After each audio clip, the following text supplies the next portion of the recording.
Good morning എല്ലാ പ്രേക്ഷകർക്ക് morning വൈബ്സിലേക്ക് സ്വാഗതം. ഇന്ന് ജൂൺ 20 വ്യാഴാഴ്ച ദിനം. നല്ല മഴയാണ് സംസ്ഥാനത്തുടനീളം. പലയിടങ്ങളിലും വ്യാപകമായി ശക്തമായി മഴ പെയ്യുന്നുണ്ട്. അപ്പോൾ വളരെ കരുതലോടുകൂടി തന്നെ പുറത്തേക്കൊക്കെ ഇറങ്ങുക, കൂടെയൊക്കെ കരുതിക്കൊള്ളുക. ഒരുപാട് വാർത്തകൾ നമുക്ക് രാവിലെ തന്നെ പങ്കുവയ്ക്കാനുണ്ട് പ്രേക്ഷകർക്കൊപ്പം. അതിൽ പ്രധാനമായും അത് ഒരു ദുരന്ത വാർത്ത ആണ് എന്നതാണ് ഏറ്റവും സങ്കടകരം. തമിഴ്നാട്ടിലെ വ്യാജമദ്യ ദുരന്തത്തിൽ മരണം അത് ഉയർന്നുകൊണ്ടേയിരിക്കുകയാണ്. ഇപ്പോൾ ഏറ്റവും ഒടുവിൽ റിപ്പോർട്ട് പ്രകാരം 29 പേർക്ക് മരണം സംഭവിച്ചു എന്നുള്ളതാണ്. ഇനി രാഷ്ട്രീയ വാർത്തകളിലേക്ക് വന്നാൽ CPM സംസ്ഥാന സമിതിയിൽ അതിരൂക്ഷ വിമർശനമാണ് ഉയരുന്നത്. അതിരൂക്ഷം എന്നൊക്കെ പറഞ്ഞാൽ അത് ഒരു പക്ഷേ സമാന സാഹചര്യങ്ങളിൽ സമീപകാലത്ത് CPM ഇതുവരെയും ഇത്രയും വിമർശനം നേരിട്ടിട്ടുണ്ടോ നേതൃത്വം എന്നുള്ളത് ഏറ്റവും കൗതുകകരമാണ്. മുഖ്യമന്ത്രി ഉൾപ്പെടെ ശൈലി മാറ്റണം, മുഖ്യമന്ത്രിക്ക് മൈക്കിനോട് പോലും അസഹിഷ്ണുത എന്നുള്ള തരത്തിൽ പോലും വിമർശനം ഉയരുന്നു. അങ്ങനെ ഒരുപാട് കാര്യങ്ങൾ, EP ജയരാജൻ ദല്ലാളുമായുള്ള ബന്ധം ഒഴിവാക്കേണ്ടിയിരുന്നു എന്നുള്ള കാര്യങ്ങളൊക്കെ സംസ്ഥാന സമിതി ഉയർന്നു വന്നു. ഇന്ന് അവസാനിക്കുകയാണ്. അതിൽ എങ്ങനെ മാർഗരേഖ തയ്യാറാക്കുന്ന കാര്യങ്ങളൊക്കെ ഇന്ന് ഉണ്ടാകുമെന്നുള്ളതാണ്. ഒപ്പം കോൺഗ്രസിന്റെ കാര്യത്തിൽ KPCCയും ഇന്ന് നേതൃയോഗം ചേരുന്നു. ലോക്സഭാ തെരഞ്ഞെടുപ്പിലെ ജയം അഫലം അത് ചർച്ച ചെയ്യാൻ വേണ്ടിയിട്ടാണ് KPCCയുടെ നേതൃയോഗം. അതിന്റെ വിശദാംശങ്ങൾ, അങ്ങനെ നിരവധിയായിട്ടുള്ള വാർത്തകൾ നമ്മളെ കാത്തിരിക്കുന്നു. ഈ വാർത്തകളിലേക്കൊക്കെ വിശദമായി നമുക്ക് എത്താം. ഒരിക്കൽ കൂടി സ്വാഗതം മോർണിംഗ് വൈബ്സിലേക്ക്. ഞാൻ നേരെ പോകുന്നു തമിഴ്നാട്ടിലേക്ക്. തമിഴ്നാട്ടിലെ കള്ളക്കുറിച്ചിയിൽ വ്യാജമദ്യം കഴിച്ച് 29 പേർ മരിച്ചു. 90-ലേറെ പേരെ കള്ളക്കുറിച്ചി സർക്കാർ ആശുപത്രിയിൽ പ്രവേശിപ്പിച്ചിട്ടുണ്ട്. ഇതിൽ പലരുടെയും നില ഗുരുതരമാണ്. കരുണാപുരത്ത് നിന്നാണ് ഇവർ മദ്യം കഴിച്ചത് എന്നാണ് വിവരം. 3 പേർ വീട്ടിൽ വെച്ചാണ് മരിച്ചത്. ഒരാൾ വയറുവേദനയെ തുടർന്ന് മരണമടഞ്ഞു. ഒരാൾക്ക് അപസ്മാരവുമുണ്ടായി. രക്തസാമ്പിൾ പരിശോധനയ്ക്ക് അയച്ചിട്ടുണ്ടെന്നും ഇതിന്റെ ഫലം ലഭിച്ചാലേ മരണകാരണം വ്യക്തമാവുകയുള്ളൂ എന്നും അധികൃതർ വ്യക്തമാക്കി. വ്യാജമദ്യം വിറ്റു എന്ന് കരുതുന്ന ഗോവിന്ദരാജ് എന്നയാളെ പോലീസ് ഇന്നലെ തന്നെ അറസ്റ്റ് ചെയ്തിരുന്നു. ഇയാളിൽ നിന്ന് 200 ലിറ്റർ മദ്യമാണ് കണ്ടെത്തിയത്. മുഖ്യമന്ത്രി MK സ്റ്റാലിൻ CBCID അന്വേഷണത്തിനും ഇന്നലെ ഉത്തരവിട്ടിരുന്നു. ജില്ലാ കളക്ടറെയും ഒപ്പം സ്ഥലം മാറ്റി, ഒപ്പം SP സമേർ സിംഗ് മീനെ സസ്പെൻഡ് ചെയ്യാനും ഉത്തരവിട്ടിരുന്നു. കൂടുതൽ പോലീസുകാർക്കെതിരെയും നടപടി ഉണ്ടാകുമെന്നാണ് സൂചന. സംസ്ഥാനത്ത് വ്യാജമദ്യം ഒഴുകുന്നത് തടയുന്നതിൽ സർക്കാർ പരാജയമാണ് എന്ന് BJP തമിഴ്നാട് അധ്യക്ഷൻ K അണ്ണാമലൈ ആരോപിച്ചു. അങ്ങനെ വലിയ ഒരു ദുരന്തം നേരിടുകയാണ് കള്ളക്കുറിച്ചി. நைட்டு 2 மணிக்கு சாராயம் குடிச்சதுனால வயிறு வலிக்குது, குடல் பெரட்டுது, தலையை பெரட்டுது. என்ன சொல்றேன்னு தெரியல, கண்ணு கேட்கல, காது கேட்கலன்னு சொன்னிச்சு. கொஞ்ச நேரம் கழிச்சு ஹாஸ்பிட்டல் ஓடி செத்துட்டேன்னு சொன்னாங்க. சாராயம் குடிச்சுதான், மற்றபடி எதுவுமே இல்லை. சாராயம் குடிச்சுதான் 24 மணி நேரமும் சாராயம். அதில் என்ன கலந்தாங்களோ என்ன பண்ணாங்களோ தெரியும். என் புருஷனுக்கு வேறு எந்த இதுவுமே கிடையாது. 2 மணிக்குல இருந்து வயிற்று பெரட்டுது, கொலையை பெரட்டுது, கண்ணு வலிக்குது. கண்ணே எனக்கு தெரியல, காதே எனக்கு கேட்கல அப்படின்னு தான் சொல்லிச்சு. கடைசியில பார்த்தா நாங்க நல்லாதான் இருக்குதுன்னு நினைச்சோம். சஞ்சீவ் ஹாஸ்பிட்டல் கொண்டு போனோடனே அவர் எப்பயே இறந்துட்டாருன்னு சொல்றாங்க. என் புருஷனுக்கு சாராயம் குடிச்சு என்ன மாரி யாருக்குமே இது மாரி ஆகக்கூடாது, எந்த பொண்ணும் பாதிக்கப்படக்கூடாது. இதுவே என்னோட கடைசியா இருக்கட்டும். இங்க வந்து தனக்கொடி ஜெயக்குமார் தனக்கொடி வந்து நேற்று குடிச்சிருக்காங்க. நேற்று குடிச்சிட்டு நைட்டு படுத்துனுக்காங்க. வயிறு வலிக்குது, வாந்தி வருதுன்னு திருப்பி படுத்துருக்காங்க. இருந்தால் இறந்து போயிருக்காங்க. திருப்பி விஜயகுமார் வந்து கடையை முடிச்சுட்டு வந்திருக்காரு. அவருக்கு முடியலன்ட்டு ஹாஸ்பிட்டல் போயிருக்காரு. இப்போ ரொம்ப சீரியஸாக இருக்காரு. அவருக்கு கருணாபுரத்தில் பல பேர் ரொம்ப அடிபட்டு இதுமாரி ஆயிருக்காங்க. നിരവധിയായിട്ടുള്ള ആളുകളാണ് ഇപ്പോഴും ആശുപത്രിയിൽ തുടരുന്നത് എന്നുള്ള ഏറ്റവും സങ്കടകരമായിട്ടുള്ള കാര്യം. തമിഴ്നാട്ടിൽ ഇത്തരത്തിൽ വ്യാജമദ്യ ദുരന്തം പല കുറി ഉണ്ടാകാറുണ്ട്. പക്ഷേ ഇപ്പോൾ ആ മരണം അത് 29 ആയി ഉയർന്നു എന്നുള്ളതാണ് ഏറ്റവും ശ്രദ്ധേയം. പലരുടെയും നില ഗുരുതരമാണ് എന്നുള്ളതാണ് മറ്റൊരു പ്രധാനപ്പെട്ട കാര്യം. സജയൻ ചേരുന്നുണ്ട് വിവരങ്ങളുമായി. സജയൻ, ഈ 29 പേരുടെ മരണത്തിനിടയാക്കിയ വ്യാജമദ്യ ദുരന്തം, പക്ഷെ അതപ്പോഴും വ്യാജമദ്യ ദുരന്തം എന്നുള്ള കാര്യത്തിൽ സർക്കാർ ഉറപ്പ് അല്ലെങ്കിൽ സ്ഥിരീകരണം നൽകുന്നുണ്ടോ? കൂടുതൽ പരിശോധന വേണമെന്നൊക്കെ പറയുന്നു. എന്താണ് വിശദാംശങ്ങൾ? എൽദോ, വളരെ ദുഃഖകരമായ ഒരു ദുരന്ത വാർത്തയാണ്. തമിഴ്നാട്ടിലെ കള്ളക്കുറിച്ചി ജില്ലയിലെ കരുണാപുരം എന്ന സ്ഥലത്ത് ചൊവ്വാഴ്ച അർദ്ധരാത്രിയോടെയാണ് ആ മരണം പുറത്തു വരാൻ തുടങ്ങിയത്. അതായത് 29 പേർ, ഇതുവരെയും നമുക്ക് കിട്ടിയ വിവരമനുസരിച്ച് 29 പേർ, ഒരു സ്ത്രീ അടക്കം 29 പേർ മരിച്ചിരിക്കുന്നു.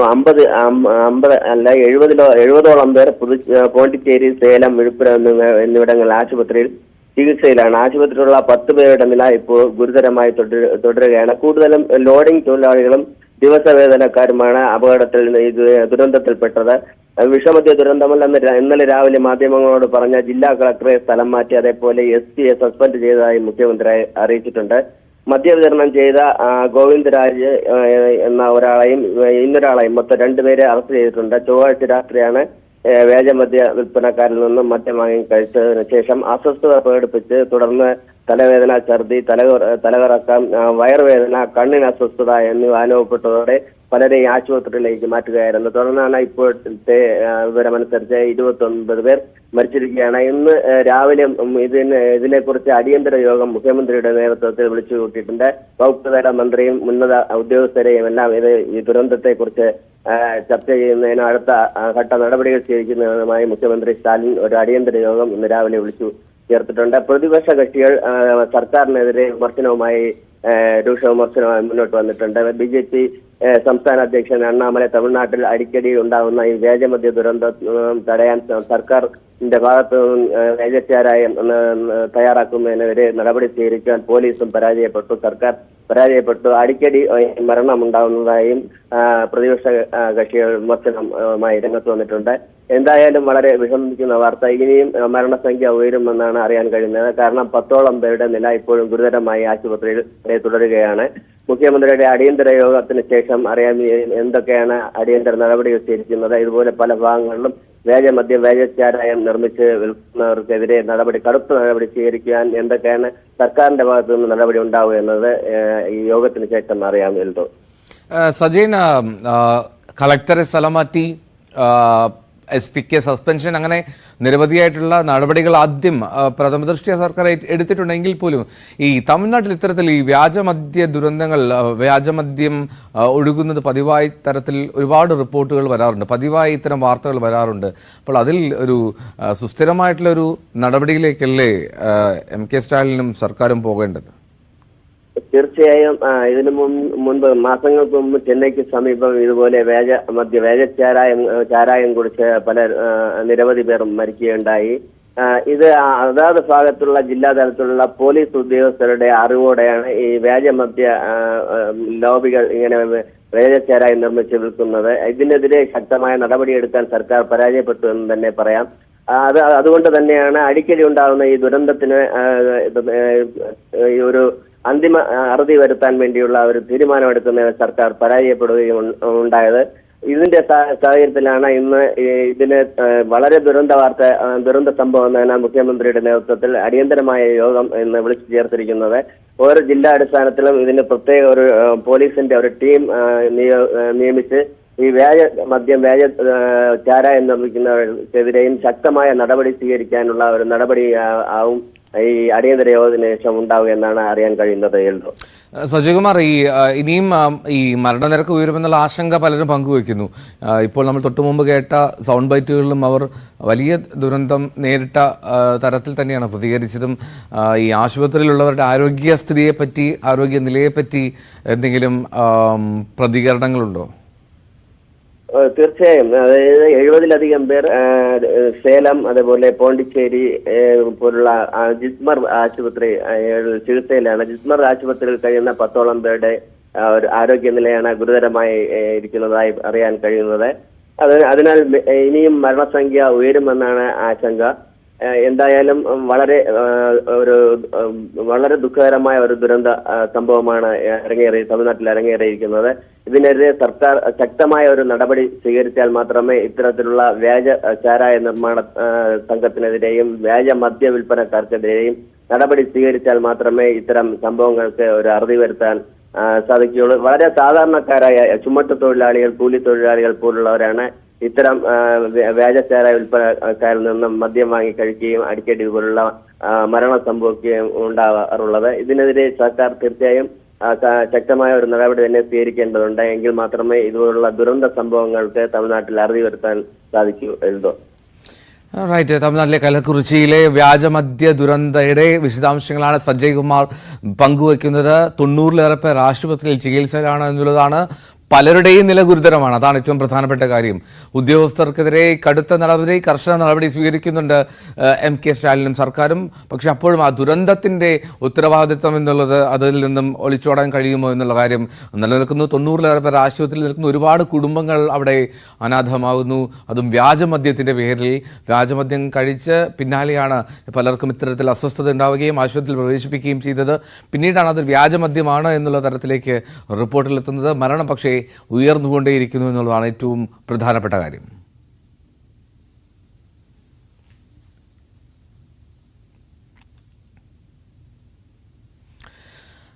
എന്താണ് ഇത്തരം ദുരന്തങ്ങൾ ഇനി ആവർത്തിക്കാതിരിക്കട്ടെ. അത് എവിടെയാണെങ്കിൽ പോലും ഒരുപാട് വ്യാജമദ്യ ദുരന്തങ്ങളെ നേരിട്ട ഒരു സംസ്ഥാനം, രാജ്യം കൂടിയാണ് നമ്മുടേത്. അപ്പോൾ ഇത്തരത്തിലുള്ള കാര്യങ്ങൾ ഇനി ആവർത്തിക്കാതിരിക്കട്ടെ, അതിലുള്ള സത്വര നടപടികൾ ഉണ്ടാകട്ടെ എന്ന് മാത്രം ആഗ്രഹിക്കാം. മുതലപ്പുഴയിൽ വീണ്ടും ഒരു അപകടമരണം സംഭവിച്ചു. ഇന്നലെ വള്ളം മറിഞ്ഞ് മത്സ്യത്തൊഴിലാളി മരിച്ചു. അഞ്ചുതെങ്ങ് സ്വദേശി വിക്ടറാണ് മരിച്ചത്. മത്സ്യബന്ധനം കഴിഞ്ഞ് മടങ്ങി വരവെ അഴിമുഖത്തുണ്ടായ ശക്തമായ തിരയിൽപ്പെട്ടാണ് വള്ളം തലകീഴായി മറിഞ്ഞത്. വിക്ടറിനൊപ്പം വള്ളത്തിലുണ്ടായിരുന്ന 3 തൊഴിലാളികൾ നീന്തി രക്ഷപ്പെട്ടു.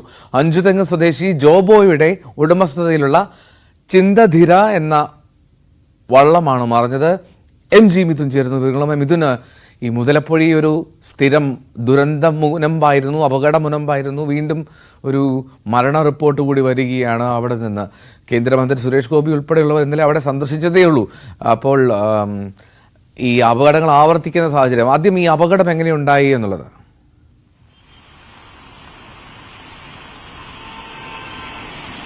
എൽദോ, അപകടം വീണ്ടും മുതലപ്പുഴയിൽ പതിവാകുന്നു എന്നുള്ളത് തന്നെയാണ്. ഇന്നലെ അർദ്ധരാത്രിയോട് കൂടിയാണ് ഇത്തരത്തിൽ ഈ ഒരു വള്ളം മറിഞ്ഞ അപകടം ഉണ്ടാവുകയും ചെയ്തത്. അതിൽ ഈ വള്ളത്തിൽ 4 പേരായിരുന്നു സഞ്ചരിച്ചത്. മത്സ്യബന്ധനത്തിന് പോയതിനു ശേഷം തിരികെ മടങ്ങി വരുമ്പോഴായിരുന്നു ഈ ഒരു അപകട സംഭവം ഉണ്ടാവുകയും ചെയ്തത്. അതിൽ വിക്ടർ എന്ന മത്സ്യത്തൊഴിലാളിയാണ് ഈ അപകടത്തിൽ മരിച്ചത്. അദ്ദേഹത്തോടൊപ്പം ഏകദേശം 3 പേര് മത്സ്യത്തൊഴിലാളികൾ കൂടി ഉണ്ടായിരുന്നു. അതിൽ ഫ്രാൻസിസ്, ഒപ്പം തന്നെ സുരേഷ് യേശുദാസ് എന്നിവരാണ് ഈ രക്ഷപ്പെട്ടത്. ഇവർ 4 പേരും തിരികെ എത്തുമ്പോൾ ഈ മുതലപ്പുഴയുടെ അവിടേക്ക് വരുന്ന വേളയിലാണ് ശക്തമായ തിരയിൽപ്പെട്ട് വള്ളം മറിയുകയായിരുന്നു. തുടർന്ന് ഈ തിരയിൽപ്പെട്ട മറ്റു 3 പേർക്ക് രക്ഷപ്പെടാൻ സാധിക്കുകയും ചെയ്തു. പക്ഷേ വള്ളത്തിൽ മറിഞ്ഞതോടുകൂടി ആ ആഴത്തിരയിലേക്ക് ഈ വിക്ടർ പോവുകയായിരുന്നു. ആദ്യ സമയത്ത് ഇവർക്ക് രക്ഷിക്കാൻ ശ്രമിച്ചുവെങ്കിൽ പോലും തന്നെ പിന്നീട് വിക്ടറിനെ കാണാനായില്ല എന്നാണ് ഇവർ പറയുകയും ചെയ്തത്. അതും വെളുപ്പിനെ ആയിരുന്നു ഈ ഒരു സംഭവം നടന്നതുകൊണ്ട് തന്നെ കാണാൻ പറ്റാത്ത ഒരു സ്ഥിതിവിശേഷം ഉണ്ടായിരുന്നു. തുടർന്ന് പോലീസും ഒപ്പം തന്നെ കോസ്റ്റ് ഗാർഡും ഒക്കെ എത്തിയാണ് ഈ ഒരു തെരച്ചിലിനൊടുവിലാണ് വിക്ടറിന്റെ മൃതദേഹം കണ്ടെടുക്കാനാവുകയും ചെയ്തത്. എന്തായാലും വളരെ വലിയ ഒരു ദുരന്തം വീണ്ടും മുതലപ്പുഴ കേന്ദ്രീകരിച്ചുണ്ടാകുന്നു എന്നുള്ളത് തന്നെയാണ്. പുലർച്ചെ ഉണ്ടായ ഈ ഒരു അപകടത്തിന് ശേഷം ഈ മൃതദേഹം ഈ തെരച്ചിലിൽ കണ്ടെത്തിയതിനു ശേഷം പിന്നീട് സമീപത്തുള്ള ആശുപത്രിയിലെ മോർച്ചറിയിലേക്ക് മൃതദേഹം മാറ്റുകയും ചെയ്തിട്ടുണ്ട്. അവിടെ വ്യാപകമായ പ്രതിഷേധവും ഇന്ന് ഉണ്ടാവുകയും ചെയ്തിട്ടുണ്ട് എന്നുള്ളത് തന്നെയാണ്. കാരണം കഴിഞ്ഞ കുറച്ച് കാലങ്ങളായി ഇത്തരത്തിൽ അവിടുത്തെ മത്സ്യത്തൊഴിലാളികൾ പറയുന്ന പ്രധാനപ്പെട്ട ആവശ്യങ്ങളുണ്ട്. ആ ആവശ്യങ്ങളൊന്നും പരിഹരിക്കാൻ ഇതുവരെയും സംസ്ഥാന ഭരണകൂടത്തിന് സാധിച്ചിട്ടില്ല എന്നുള്ളതാണ് അവർ പ്രധാനമായും പറയുന്നത്. എല്ലാവരും വന്നു പോകും. നേരത്തെ എൽദോ സൂചിപ്പിച്ചപ്പോൾ തന്നെ കേന്ദ്ര സഹമന്ത്രി സുരേഷ് ഗോപി അടക്കമുള്ളവർ ഇന്നലെ അവിടെ എത്തി ആ ദുരന്തമുഖത്തെ കാഴ്ചകൾ കാണുകയും ഒപ്പം തന്നെ അവിടുത്തെ പരിഹാരം എന്നതിന് വേണ്ടി ഏത് തരത്തിലുള്ള സംവിധാനങ്ങൾ ചെയ്യണമോ അതൊക്കെ ചെയ്യാമെന്നുള്ള ഉറപ്പ് നൽകിയതിനു ശേഷം പിന്നീട് പോകുന്നത് നമ്മൾ കാണുകയും ചെയ്തതാണ്. ഇതുപോലെ തന്നെ പല ആളുകളും പല ആവർത്തി അവിടെ എത്തുന്നുണ്ട്. പക്ഷേ അതിനുവേണ്ടി ഒരു സ്ഥായിയായിട്ടുള്ള പരിഹാരം കണ്ടെത്താൻ ഇതുവരെയും ഭരണകൂടത്തിന് സാധിച്ചില്ല എന്നുള്ളത് തന്നെയാണ് ഈ മത്സ്യത്തൊഴിലാളികൾ പ്രധാനമായും പറയുന്നത് എന്നുള്ളത് തന്നെയാണ്. എന്തായാലും വളരെ ദാരുണമായ ഒരു സംഭവം ഇന്നലെ പുലർച്ചയോടുണ്ടാകുന്നു. കഴിഞ്ഞ ദിവസങ്ങളിൽ നമ്മൾ നേരത്തെ കണ്ടതുപോലെ തന്നെ തലനാഴിലേക്ക് പല മത്സ്യത്തൊഴിലാളികളും അവിടെ നിന്ന് രക്ഷപ്പെടുന്നത്, ആ ദുരന്തമുഖത്ത് നിന്ന് രക്ഷപ്പെടുന്നത് നമ്മൾ കാണുകയും ചെയ്തിട്ടുണ്ട്. കഴിഞ്ഞ ദിവസവും ഈ സമാനമായ രീതിയിലേക്ക് കാര്യങ്ങൾ പോകുന്നു എന്നുള്ളത് തന്നെയാണ്.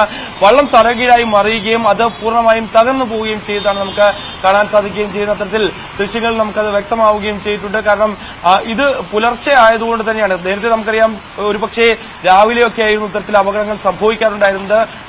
ആ സമയത്ത് രക്ഷപ്പെടുത്താൻ പറ്റുന്ന തരത്തിലേക്ക് അല്ലെങ്കിൽ കൂടെ ഉണ്ടായിരുന്നവർക്ക് മറ്റുള്ളവരെ രക്ഷപ്പെടുത്താൻ കഴിയുന്ന തരത്തിലേക്ക് കാര്യങ്ങൾ പോകുമായിരുന്നു. പക്ഷേ പുലർച്ചെയായിരുന്നു, ശക്തമായ മഴയുണ്ടായിരുന്നു, കൂടാതെ ശക്തമായ തീരയുണ്ടായിരുന്നു. ഈ ഒരു സമയത്തായിരുന്നു ഈ ഒരു അപകടം സംഭവിച്ചത്. അതുകൊണ്ടാണ് വിക്ടറിന്റെ ജീവൻ രക്ഷിക്കാനാകാതെ മറ്റു 3 പേർക്ക് എന്തായാലും രക്ഷപ്പെടാൻ സാധിച്ചു എന്നുള്ളത് തന്നെയാണ്. എന്തായാലും പ്രത്യേകം ഇപ്പോൾ പോസ്റ്റ്മോർട്ടം നടപടികൾക്കായി താലൂക്ക് ഹോസ്പിറ്റലിലേക്ക് മാറ്റിയിട്ടുണ്ട്. എൽദോ.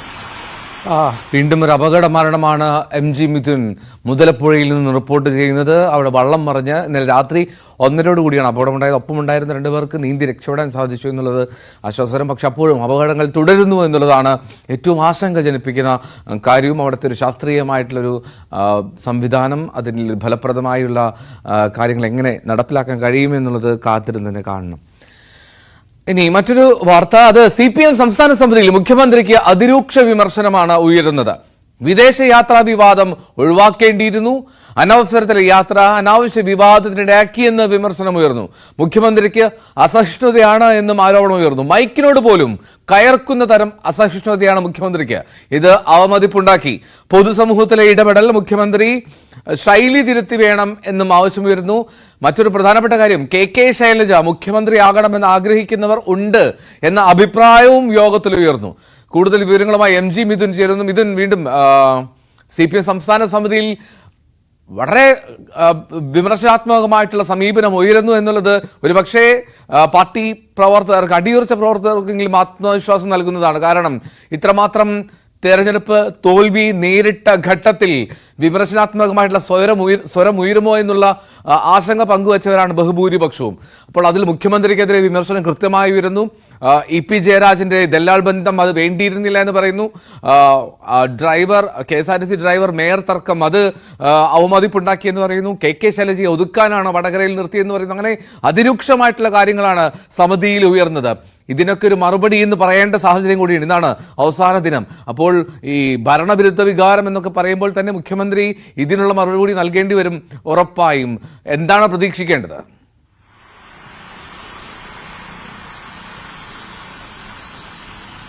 തീർച്ചയായും, അതായത് CPM-ന്റെ തെറ്റുതിരുത്തൽ മാർഗരേഖ അന്തിമമാക്കുന്നതിന് വേണ്ടിയാണ് ഇന്ന് വീണ്ടും ഈ സെക്രട്ടേറിയറ്റ് ചേരുന്നത്. കഴിഞ്ഞ ദിവസങ്ങളിൽ ചേർന്ന സംസ്ഥാന സമിതിയിൽ അതിരൂക്ഷമായ വിമർശനം മുഖ്യമന്ത്രിക്കെതിരെയും നേതൃത്വത്തിനെതിരെയും ഉയർന്നു വന്ന ഒരു സാഹചര്യം ഉണ്ടായിരുന്നു. നമുക്കറിയാം, നേരത്തെ ഈ മുഖ്യമന്ത്രിയുടെ പല നടപടികളും, അതായത് വിദേശയാത്രയടക്കം, ഒപ്പം തന്നെ മുഖ്യമന്ത്രിയുടെ മകൾക്കെതിരായിട്ടുള്ള ആരോപണമടക്കം, മൈക്കിനെതിരായിട്ടുള്ള അസഹിഷ്ണുത തുടങ്ങിയ വിഷയങ്ങളിലെല്ലാം തന്നെ അതിരൂക്ഷമായ വിമർശനം സംസ്ഥാന സമിതിയിൽ ഉയരുന്നു എന്നുള്ളതാണ് ഏറ്റവും ശ്രദ്ധേയമായിട്ടുള്ള കാര്യം. മറ്റൊരു പ്രധാനപ്പെട്ട കാര്യങ്ങൾ, അതായത് ഈ കാലയളവിൽ ഇപ്പോൾ നേരത്തെ എൽദോ സൂചിപ്പിച്ചതുപോലെ തന്നെ ഡ്രൈവർ മേയർ തർക്കം അത് വലിയ രീതിയിൽ ജനങ്ങൾക്കിടയിൽ അവമതിപ്പുണ്ടാക്കി.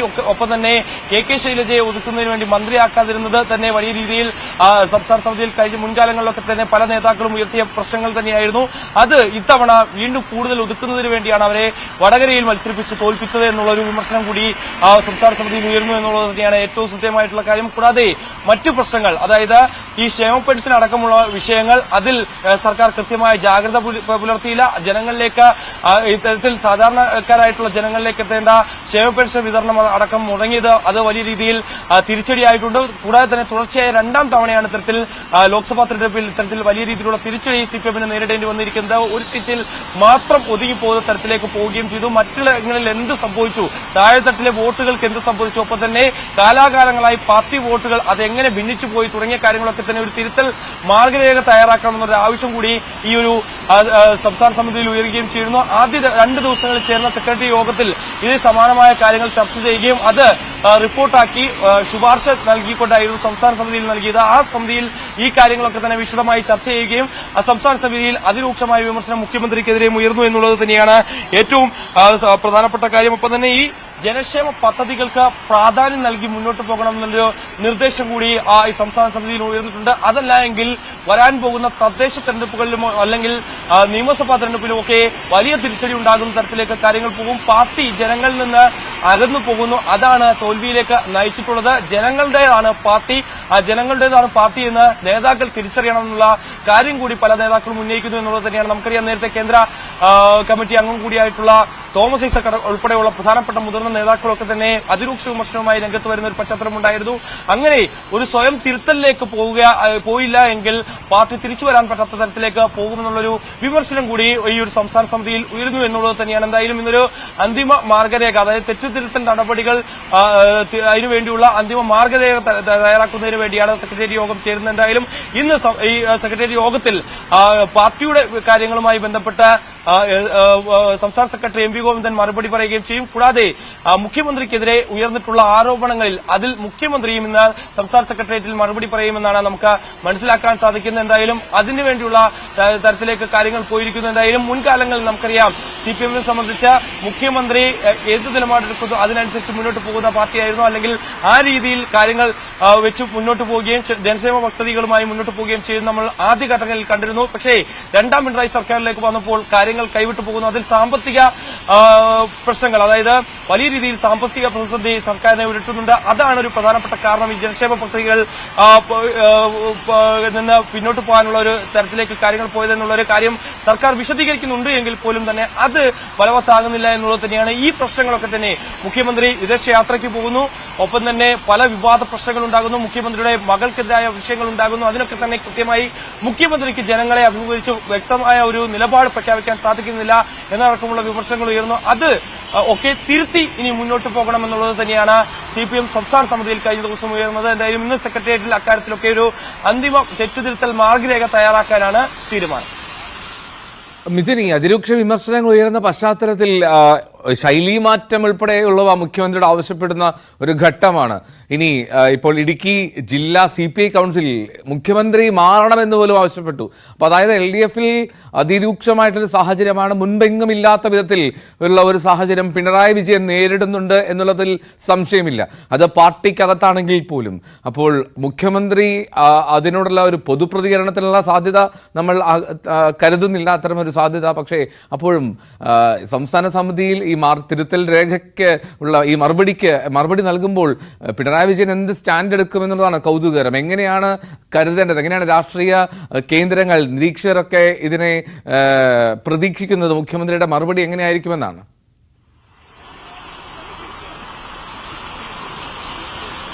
എന്തോ സ്വാഭാവികമായും ഇത്തരത്തിൽ 5 ദിവസം നീണ്ടുനിന്ന ഈ ഒരു സംസ്ഥാന നേതൃത്വങ്ങൾക്ക് ശേഷം എന്തായാലും മുഖ്യമന്ത്രിക്കെതിരെ ഉയർന്നിട്ടുള്ള ആരോപണങ്ങൾക്കൊക്കെ തന്നെ മറുപടി പറയേണ്ടതായിട്ടുണ്ട്. എന്തായാലും നമുക്കറിയാം, നേരത്തെ ഈ വിഷയങ്ങളിലൊക്കെ തന്നെ പാർട്ടിക്കെതിരെ ഉയർന്ന വിമർശനങ്ങൾക്ക് സംസ്ഥാന സെക്രട്ടറി ആയിരുന്നു സ്വാഭാവികമായും മറുപടി പറയേണ്ടത്. പക്ഷേ ഇത്തവണ കാര്യങ്ങൾ മറിച്ചാണ്. മുഖ്യമന്ത്രിക്കെതിരായിട്ടുള്ള ആരോപണങ്ങളാണ് അതിശക്തമായി മറ്റു നേതാക്കൾ ഉയർത്തിയത്, സംസ്ഥാന സമിതി അംഗങ്ങൾ ഉയർത്തിയത്. അതിൽ ഭൂരിഭാഗം പേരും മുൻകാലങ്ങളിലൊക്കെ തന്നെ ഇത്തരത്തിലുള്ള വിമർശനങ്ങൾ മുഖ്യമന്ത്രിക്കെതിരെ പോലും വരാത്തൊരു പശ്ചാത്തലം ഉണ്ടായിരുന്നു. പക്ഷേ ഇപ്പോൾ കാര്യങ്ങൾ മാറിയിരിക്കുന്നു.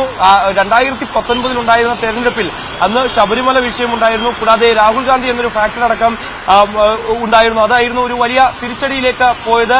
അത് വർണ്ണവിരുദ്ധ വികാരമല്ല എന്നുള്ള കാര്യം അന്ന് ഉറപ്പിച്ച് പറയാൻ സാധിക്കുമായിരുന്നു. പക്ഷേ 2024 ലോക്സഭാ തെരഞ്ഞെടുപ്പിലേക്ക് വന്നപ്പോൾ അത് ഉറപ്പായും ഭരണവിരുദ്ധ വികാരമാണ് എന്ന് എണ്ണിപ്പറയാവുന്ന തരത്തിലേക്ക് കാര്യങ്ങൾ പോവുകയും ചെയ്തു. മറ്റ് ഫാക്ടറൊന്നും തന്നെ സർക്കാരിനെതിരെ ഉയർന്നു വന്നിട്ടില്ല എന്നുള്ളത് തന്നെയാണ്. അത്തരത്തിലുള്ള ആരോപണങ്ങൾ വെച്ച് തലയൂരാൻ ശ്രമിക്കാൻ പറ്റുമായിരുന്നു എങ്കിൽ പോലും തന്നെ അത് ബലവത്താകുന്നില്ല എന്നുള്ളത് തന്നെയാണ് ഏറ്റവും ശ്രദ്ധേയമായിട്ടുള്ള കാര്യം. ഒപ്പം തന്നെ ഇത്തരത്തിൽ പ്രകാശ് ജാവ്ദേക്കറുമായി EP ജയരാജന്റെ കൂടിക്കാഴ്ച, അതൊക്കെ തന്നെ വലിയ രീതിയിൽ പാർട്ടിയിൽ വലിയ അവമതിപ്പുണ്ടാക്കുകയും ചെയ്തു. കൂടാതെ മുഖ്യമന്ത്രിക്കെതിരായി ഞാൻ നേരത്തെ സൂചിപ്പിച്ചപ്പോൾ തന്നെ മുഖ്യമന്ത്രിക്കെതിരായിട്ടുള്ള മകളുടെ ആരോപണം, അതെങ്ങനെയാണ് മുഖ്യമന്ത്രി ഇന്ന് വിശദീകരിക്കാൻ പോകുന്നത് എന്നുള്ളത് തന്നെയാണ് അറിയേണ്ടത്. എന്തായാലും കോടതിയുടെ പരിഗണനയിലിരിക്കുന്ന വിഷയമാണ്. അതുകൊണ്ട് തന്നെ ആ വിഷയം ആ രീതിയിൽ തന്നെ മുന്നോട്ട് പോകട്ടെ എന്നുള്ളൊരു നിലപാടായിരിക്കും സ്വാഭാവികമായും മുഖ്യമന്ത്രി എടുക്കുക എന്നാണ് നമുക്ക് മനസ്സിലാക്കാൻ സാധിക്കുന്ന. മറ്റ് കാര്യങ്ങളിൽ, അതായത് പൊതു സ്ഥലങ്ങളിൽ ഒരു അച്ചടക്കത്തോടെ മുന്നോട്ട് പോകണം, അതായത് അസഹിഷ്ണുത പാടില്ല എന്നുള്ളൊരു നിലപാട്, അതിൽ എന്ത് കൃത്യമായ മറുപടി മുഖ്യമന്ത്രി പറയുമെന്നുള്ളതാണ് നമുക്കിനി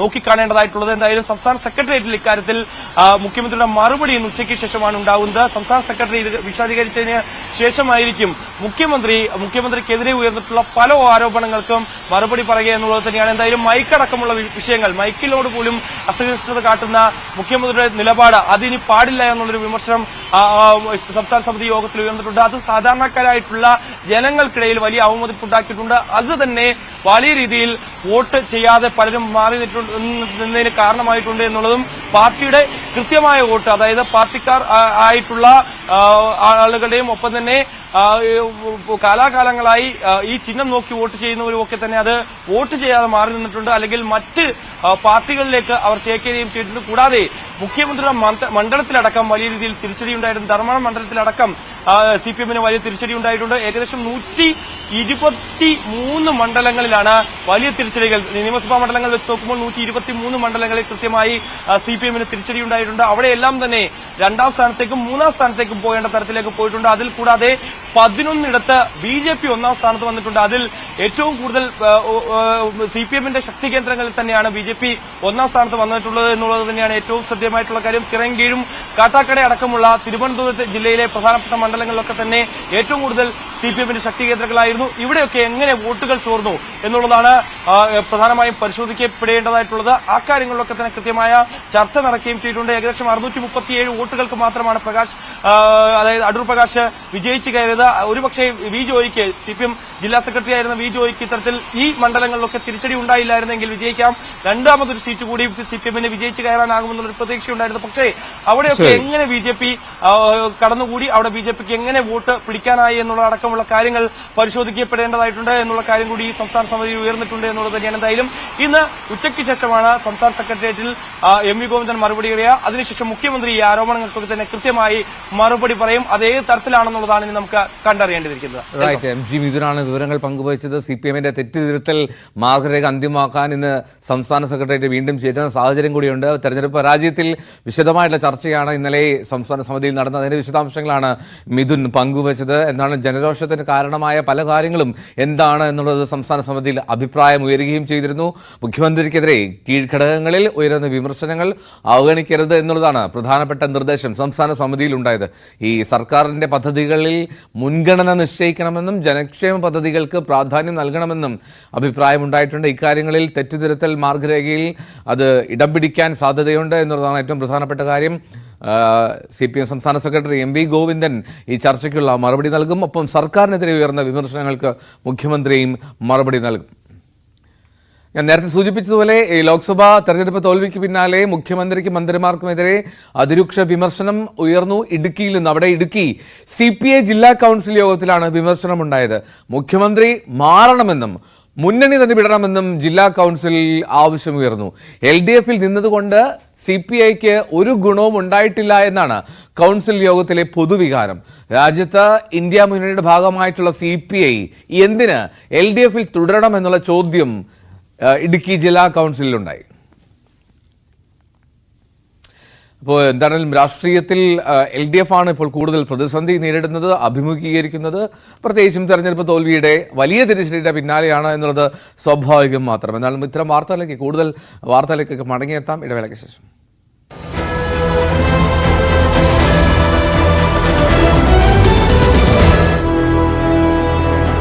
കൂടുതലാണ് എന്ന് തന്നെയാണ് കോൺഗ്രസ് വിലയിരുത്തുന്നത്. അതുകൊണ്ട് തന്നെ VT ബൽറാമിനെ പോലെ ഒരാളെ സ്ഥാനാർത്ഥിയാക്കി കഴിഞ്ഞാൽ AKG വിരുദ്ധ പരാമർശം ഉൾപ്പെടെ ഉള്ളതുകൊണ്ട് CPM-ൽ നിന്ന് അത്തരത്തിൽ ഒരു സഹായം അല്ലെങ്കിൽ അത്തരത്തിലൊരു വോട്ട് ലഭിക്കാൻ സാധ്യതയില്ല എന്ന് തന്നെയാണ് കോൺഗ്രസ് വിലയിരുത്തുന്നത്.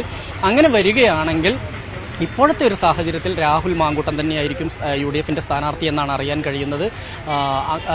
അതുമായി ബന്ധപ്പെട്ടുകൊണ്ട് ഔദ്യോഗിക പ്രഖ്യാപനം വരുന്നതിന് മുമ്പ് തന്നെ രാഹുൽ പാലക്കാട് എത്തുകയും പ്രചാരണം ആരംഭിക്കുകയും ചെയ്യും എന്ന് തന്നെയാണ് അറിയാൻ കഴിയുന്നത്. എന്തായാലും നിലവിലെ സാഹചര്യത്തിൽ രാഹുൽ മാങ്കൂട്ടത്തിന് അനുകൂലമാണ് കാര്യങ്ങൾ. ഇനി കൂടുതൽ ചർച്ചകൾ നടക്കുമ്പോൾ ഇനിയൊരു മാറ്റം വേണോ അല്ലെങ്കിൽ മറ്റൊരു സ്ഥാനാർത്ഥിയെ കൂടി പരിഗണിക്കേണ്ടതുണ്ടോ എന്ന് നേതൃത്വം അങ്ങനൊരു ചിന്തയിലേക്ക് പോവുകയാണെങ്കിൽ മാത്രമായിരിക്കും ഒരു മാറ്റം ഉണ്ടാവുക. അതുവരെ നിലവിലെ സാഹചര്യത്തിൽ UDF സ്ഥാനാർത്ഥിയായി രാഹുൽ മാങ്കൂട്ടത്തിന്റെ പേര് തന്നെയാണ് സജീവ പരിഗണനയിലുള്ളത്.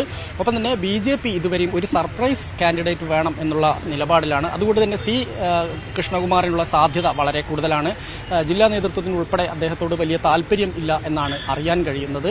എന്തായാലും അതുമായി ബന്ധപ്പെട്ടുകൊണ്ട് ഒരു സെലിബ്രിറ്റി അല്ലെങ്കിൽ അത്തരത്തിൽ ഒരു ഈ ശ്രീധരനെയൊക്കെ പോലെ ഒരു ജനസ്വാധീനമുള്ള ജനങ്ങളെ അറിയുന്ന ഒരു ആളെ സ്ഥാനാർത്ഥിയാക്കണം. കാരണം തൃശ്ശൂരിൽ സുരേഷ് ഗോപി ഉപയോഗിച്ചുകൊണ്ട് നേടിയ ആ ഒരു മുന്നേറ്റം അത് പാലക്കാട് നടത്തണമെങ്കിൽ പാലക്കാടിന് പുറത്തുനിന്ന് അത്യാവശ്യം സ്വാധീനമുള്ള ഒരാൾ, സെലിബ്രിറ്റി സിനിമ മേഖലയിലുള്ള ആളുകളോ അങ്ങനെയുള്ള ഒരു സാധ്യതയിലേക്ക് പോകുന്നത്. ഉണ്ണിമുകുന്ദൻ ഉൾപ്പെടെയുള്ള ആളുകളുടെ പേരുകൾ പറഞ്ഞു കേൾക്കുന്നുണ്ട്.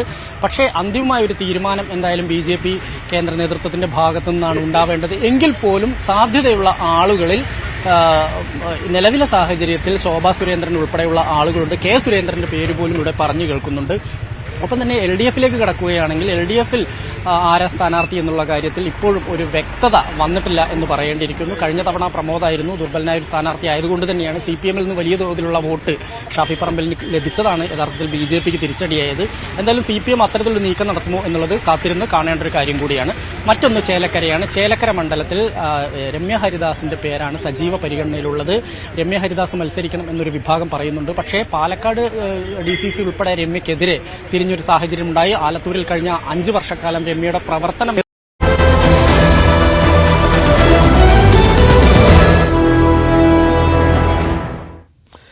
മോർണിംഗ് വൈബ്സ് തുടരുകയാണ്. നമ്മൾ നേരത്തെ LDF സൂചിപ്പിച്ചു. ഇനി കോൺഗ്രസ് UDF-ലേക്ക് വന്നാൽ കോൺഗ്രസിൽ തെരഞ്ഞെടുപ്പ് ഫലം ചർച്ച ചെയ്യാൻ KPCCയുടെ അടിയന്തര നേതൃയോഗം ഇന്ന് ചേരുന്നുണ്ട്. രാവിലെ 10:30 ഇന്ദിരാഭവനിൽ KPCC അധ്യക്ഷൻ K സുധാകരന്റെ അധ്യക്ഷതയിലാകും യോഗം. KPCC ഭാരവാഹികൾക്ക് പുറമെ തെരഞ്ഞെടുക്കപ്പെട്ട MP-മാരും യോഗത്തിൽ പങ്കെടുക്കും. തൃശൂരിലെ തോൽവിയെക്കുറിച്ചും വിശദമായിട്ടുള്ള ചർച്ചയുണ്ടാകും. അതേസമയം വൈകുന്നേരം കന്റോൺമെന്റ് ഹൌസിൽ ചേരുന്ന UDF ഏകോപന സമിതി യോഗത്തിൽ പാലക്കാട്ടെയും ചേലക്കരയിലെയും സ്ഥാനാർത്ഥികളെ സംബന്ധിച്ച് പ്രാഥമിക ചർച്ചകൾ ഉണ്ടാകുമെന്നാണ് സൂചന. മിഥുൻ തുടരുന്നു തിരുവനന്തപുരത്ത് നിന്ന്. മിഥുൻ, ഒരിടത്ത് വലിയ വിമർശനങ്ങൾ വരുന്ന ഒരു ക്യാമ്പാണെങ്കിൽ മറുവശത്ത് ഒരാശ്വാസത്തിന്റെ നേട്ടം കൊയ്തതിന്റെ തിളക്കത്തിലാണ്. പക്ഷെ അപ്പോഴും അവിടെ കല്ലുകടിയായി തൃശ്ശൂർ എന്നുള്ള മണ്ഡലത്തിലെ തോൽവി നിലനിൽക്കുന്നുണ്ട്. അതും ഏറ്റവും കരുത്തനായിട്ടുള്ള K മുരളീധരന്റെ പരാജയം അത് അദ്ദേഹം ഉയർത്തുകയും ചെയ്തു. എന്താണ് പ്രതീക്ഷിക്കേണ്ടത് നേതൃയോഗത്തിൽ?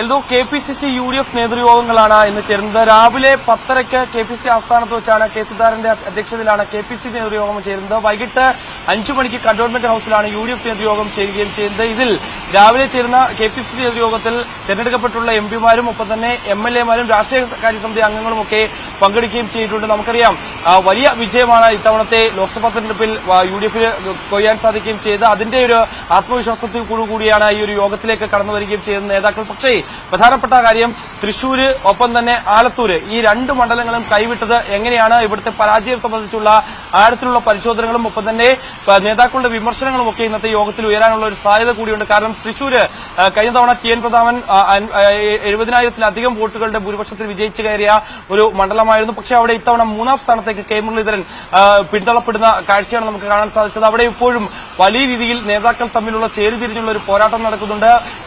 മുൻ DCC പ്രസിഡന്റ് അടക്കമുള്ളവർ K മുരളീധരനെ തോൽപ്പിക്കുന്നതിന് വേണ്ടി പ്രവർത്തിച്ചു, TN പ്രതാപൻ പ്രവർത്തിച്ചു എന്നടക്കമുള്ള ഒരു വിമർശനവുമായി എതിർ വിഭാഗം രംഗത്ത് വരികയും ഒപ്പം തന്നെ പലയിടത്തും പോസ്റ്ററുകൾ പതിച്ച് ഒരു ചേരിതിരിഞ്ഞുള്ള ഒരു പോരിലേക്ക് കൂടി പോകുന്നത് നമ്മൾ കാണുകയും ചെയ്താണ്. ഇക്കാര്യത്തിൽ ഒരു അന്വേഷണ കമ്മീഷനെ പ്രഖ്യാപിച്ചിട്ടുണ്ട് എങ്കിൽ പോലും തന്നെ അതിന്റെ റിപ്പോർട്ട് സമിതിക്ക് മുന്നിലാകെ വന്നിട്ടില്ല. പക്ഷേ ഇക്കാര്യങ്ങൾ ഒക്കെ തന്നെ വലിയ രീതിയിൽ ചർച്ചയാകും. കൂടാതെ തന്നെ BJP ആണ് അവിടെ വിജയിക്കുകയും ചെയ്തിട്ടുള്ളത്. BJP പല പ്രധാനപ്പെട്ട നിയമസഭാ മണ്ഡലങ്ങളിൽ അവിടെ 1ാം സ്ഥാനത്തെത്തുകയും ചെയ്തിട്ടുണ്ട്. 6 നിയോജക മണ്ഡലങ്ങളിൽ, തൃശൂർ ജില്ലയിൽ മാത്രം 6 നിയോജക മണ്ഡലങ്ങളിൽ BJP 1ാം സ്ഥാനത്ത് വരികയും ചെയ്തിട്ടുണ്ട്. അവിടെയൊക്കെ എങ്ങനെ BJPക്ക് കൃത്യമായി വോട്ട് ലഭ്യമാക്കാൻ സാധിച്ചു, അവിടെ ഏതൊക്കെ തരത്തിൽ എങ്ങനെയാണ് പാർട്ടി വോട്ടുകൾ നഷ്ടമായത് തുടങ്ങിയടക്കമുള്ള കാര്യങ്ങൾ കൃത്യമായി വിലയിരുത്തുകയും ചെയ്യും. കൂടാതെ ആലത്തൂരിൽ കഴിഞ്ഞ തവണ 1.5 ലക്ഷത്തിലധികം വോട്ടുകളോടുകൂടി വിജയിച്ചു കയറിയതായിരുന്നു രമ്യ ഹരിദാസ്. പക്ഷേ ഇത്തവണ അവിടെ K രാധാകൃഷ്ണൻ, അതായത് CPM-ന്റെ ഏക കനലൊരു തരി എന്ന രീതിയിൽ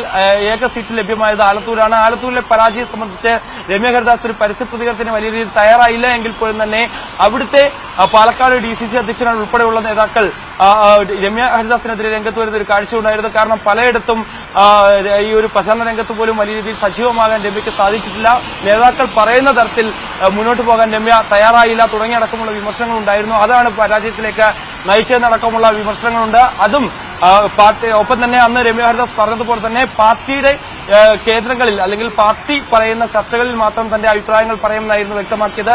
അക്കാര്യങ്ങളൊക്കെ തന്നെ ഇന്ന് രമ്യ ഹരിദാസ് ഈ ഒരു യോഗത്തിൽ ഉയർത്തുമെന്നാണ് നമുക്ക് മനസ്സിലാക്കാൻ സാധിക്കുന്നത്. എന്തായാലും അക്കാര്യങ്ങളും ചർച്ച ചെയ്യും. പക്ഷേ ഈ ചേലക്കര ഒപ്പം തന്നെ പാലക്കാട് തുടങ്ങിയ 2 നിയമസഭാ മണ്ഡലങ്ങളിലെ ഉപതെരഞ്ഞെടുപ്പുമായി ബന്ധപ്പെട്ടുള്ള ചർച്ചകൾ KPCC നേതൃത്വങ്ങൾ ഉണ്ടാകാൻ സാധ്യതയില്ല എന്നാണ് നമുക്ക് മനസ്സിലാക്കാൻ സാധിക്കുന്നത്. എന്തായാലും ഒരു സാധ്യതാ ചർച്ചകൾ KPCC നേതൃത്വങ്ങളിൽ ഉയരും എന്നല്ലാതെ ഒരു വലിയ ചർച്ചയിലേക്ക് പോകാൻ ഇടയില്ല എന്നാണ് മനസ്സിലാക്കാൻ സാധിക്കുന്നത്. അതേസമയം UDF നേതൃയോഗത്തിൽ ഇക്കാര്യത്തിലൊരു തുടക്കം കുറിച്ചു വെക്കുമെന്ന് തന്നെയാണ് മനസ്സിലാക്കാൻ സാധിക്കുന്നത്. എന്തായാലും സ്ഥാനാർത്ഥി നിർണയം അടക്കമുള്ള കാര്യങ്ങളിലേക്ക് ഇനി വരും ദിവസങ്ങളിലെ അത് സംബന്ധിച്ചൊരു ധാരണയിലേക്ക് എത്തും. എന്തായാലും 2 സീറ്റും കോൺഗ്രസ് ആണ് മത്സരിക്കുന്നത്. ഈ 2 സീറ്റുകളിൽ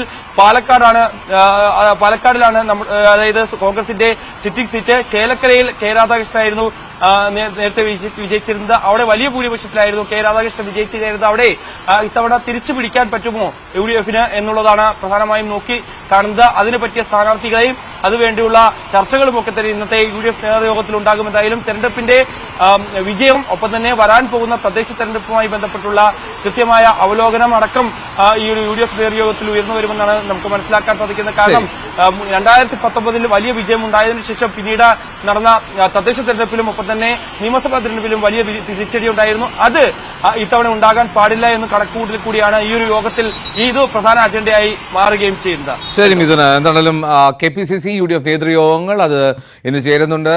ഇനി ഉപതെരഞ്ഞെടുപ്പുകളിലെ സ്ഥാനാർത്ഥികൾ ആരൊക്കെയാന്നുള്ള കാര്യത്തിൽ ഒരു പക്ഷേ ഏകദേശ ധാരണ നിന്നുണ്ടാകും എന്നുള്ളതാണ് സൂചന. MG മിഥുനാണ് തിരുവനന്തപുരത്ത് വിവരങ്ങൾ പങ്കുവച്ചത്. ഉപതെരഞ്ഞെടുപ്പിൽ പാലക്കാട് UDF പിടിക്കാനാണ് സാധ്യതയേറെയെന്ന് വിമത കോൺഗ്രസ് നേതാവ് AV ഗോപിനാഥ് ന്യൂസ് 18നോട്. താൻ LDF സ്ഥാനാർത്ഥിയാകുമെന്ന അഭ്യൂഹങ്ങൾ ശരിയല്ല എന്നും അത്തരം ചർച്ചകൾ നടക്കുമ്പോൾ നോക്കാമെന്നും AV ഗോപിനാഥ് പറഞ്ഞു. പെരിങ്ങോട്ടുകുറിശി എന്നാൽ AV ഗോപിനാഥാണ്. അദ്ദേഹത്തിന് അത്രത്തോളം സ്വാധീനമുള്ള സ്ഥലമാണ്. മുൻ DCC പ്രസിഡന്റ് ആണെങ്കിൽ പോലും ഇപ്പോൾ കോൺഗ്രസിലില്ല. അതേസമയം ഇടതുപക്ഷവുമായി ഇക്കഴിഞ്ഞ ലോക്സഭാ തെരഞ്ഞെടുപ്പിൽ LDF-നായിരുന്നു അദ്ദേഹത്തിന്റെ കൂടെയുള്ളവരുടെയും പിന്തുണ. എന്തായാലും പാലക്കാട് ഉപതെരഞ്ഞെടുപ്പ് വരുന്നു. അദ്ദേഹത്തിന്റെ വാക്കുകൾ അല്ലെങ്കിൽ അദ്ദേഹത്തിന്റെ ഒരു നിലപാട് കൂടി അവിടെ പ്രധാനമാണ്. കാരണം മുൻ DCC പ്രസിഡന്റ് എന്ന നിലയിൽ ആ മണ്ഡലത്തെക്കുറിച്ച് കൃത്യമായ ധാരണയുള്ള ഒരാളാണ്. ഇപ്പോൾ AV ഗോപിനാഥ് നമ്മോടൊപ്പം ചേരുന്നുണ്ട്. ഏതായാലും വീണ്ടും ഒരു ഉപതെരഞ്ഞെടുപ്പിലേക്ക് കാര്യങ്ങൾ എത്തുന്നു. അടുത്ത 6 മാസത്തിനകം പാലക്കാട്, ചേലക്കര, വയനാട് ഉപതെരഞ്ഞെടുപ്പിന്റെ സാധ്യതയാണ് പറയുന്നത്. അതിൽ നിരവധി സ്ഥാനാർത്ഥികളുടെ പേരും പറയുന്നുണ്ട്.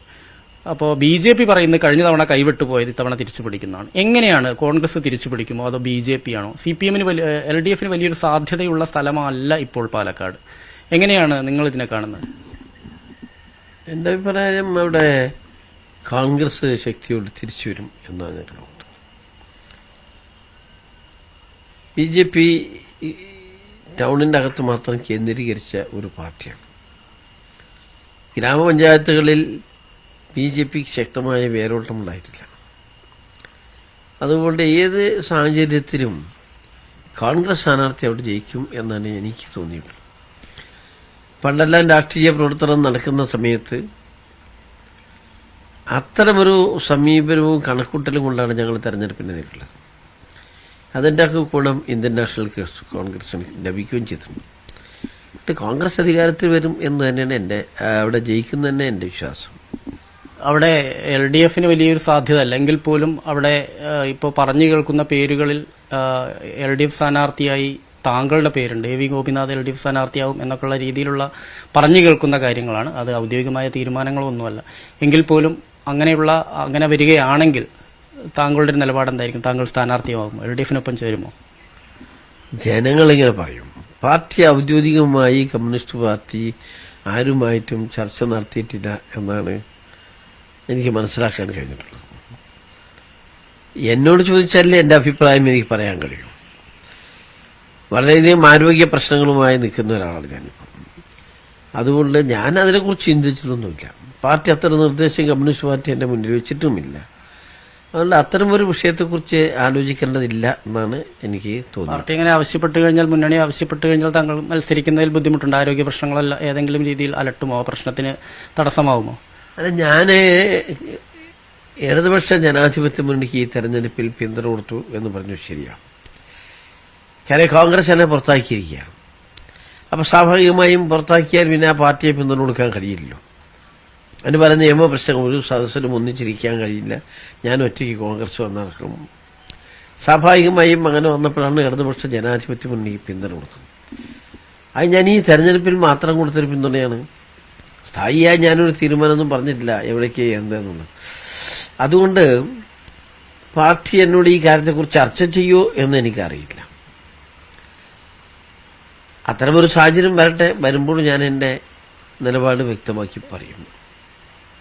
LDF-ന് ശക്തനായൊരു സ്ഥാനാർത്ഥി വരികയാണെങ്കിൽ പാലക്കാട് തിരിച്ചു പിടിക്കാൻ അല്ലെങ്കിൽ LDF-ന് പിടിക്കാൻ കഴിയും എന്നൊരു പ്രതീക്ഷ ഉണ്ടോ? അങ്ങനെ തോന്നുന്നുണ്ടോ? അല്ല, BJP കോൺഗ്രസ് CPM ഈ മൂന്നെണ്ണം കടുത്ത മത്സരത്തിന് പോവുകയാണെങ്കിൽ എന്ത് വേണം സംഭവിക്കാം. പണ്ട് ഞാൻ തോറ്റ് എന്താണ് CPM ജയിച്ചിട്ടുണ്ടല്ലോ പാലക്കാട്. ഒന്ന് രാഷ്ട്രീയത്തിൽ നമുക്കൊരു മുൻ നിലപാടെടുത്തുകൊണ്ട് ഇന്നാണ് ജയിക്കുന്നൊന്നും പറയാൻ കഴിയില്ല.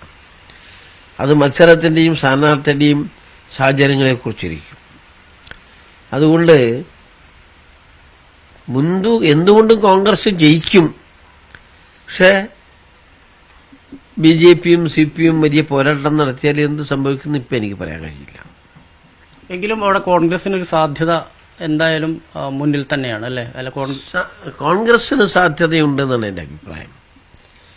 കോൺഗ്രസ് ജയിക്കുന്നൊരു സീറ്റാണ്. പക്ഷേ നല്ലൊരു സ്ഥാനാർത്ഥി എന്തായാലും ആവശ്യമുണ്ട് അല്ലേ?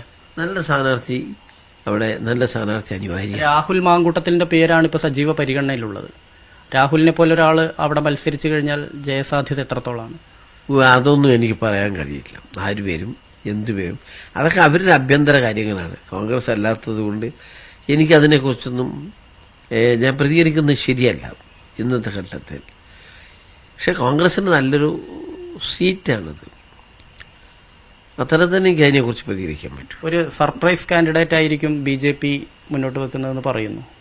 അപ്പോൾ ഒരു പക്ഷേ ഈ ശ്രീധരനെയൊക്കെ പോലെ തന്നെ പെട്ടെന്ന് ഈ ശ്രീധരനൊക്കെ ഒരു സ്വാധീനം ഉണ്ടാക്കിയെടുക്കാനും കൂടുതൽ വോട്ട് വാങ്ങിക്കാനും കഴിഞ്ഞു എന്നുള്ളത് നമ്മൾ കണ്ടതാണ്. അങ്ങനെ ഒരു സ്ഥാനാർത്ഥിയായിരിക്കും ഇനിയും കൊണ്ടുവരിക എന്നാണ് BJPയിൽ നിന്ന് നമുക്ക് ലഭിക്കുന്ന ഒരു വിവരം. അത് BJPക്ക് ഗുണം ചെയ്യുമോ? അല്ല, തീർച്ചയായും BJPക്ക് നല്ല കണ്ടസ്റ്റിംഗ് സാധ്യതയുള്ളൊരു നിയോജകമണ്ഡലമാണത് പാലക്കാട്. BJPക്ക് അടുത്ത സ്ഥാനാർത്ഥിയെ ഇട്ടാൽ നല്ല മത്സരമുണ്ടാകും.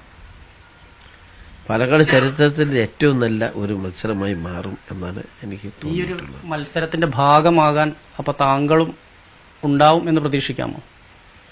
BJPയും കോൺഗ്രസും തമ്മിലുള്ള മത്സരത്തിൽ ഞാൻ ഇന്നലെ കക്ഷിയാവേണ്ട കാര്യം LDF ഉണ്ടല്ലോ. ഇത് മൂന്ന് കക്ഷിയിലും അംഗത്വം എടുക്കാത്ത ഒരാളല്ലേ ഞാൻ. അതുകൊണ്ട് അതിനെക്കുറിച്ചും അതിലൊന്നും പങ്കുചേരാൻ ഞാൻ ആഗ്രഹിക്കുന്നില്ല. ഞാൻ ആ രംഗത്ത് ഉണ്ടാവുകയും ചെയ്യില്ല എന്നാണ് ഞാൻ ഇപ്പോൾ ഉദ്ദേശിച്ചിട്ടുള്ളത് കേട്ടോ. ഇനി രാഷ്ട്രീയമല്ലേ, നാളത്തെ സാഹചര്യം എങ്ങനെ വരും എന്ത് വരുന്നൊന്നും ഇപ്പം പറയാൻ കഴിയില്ല.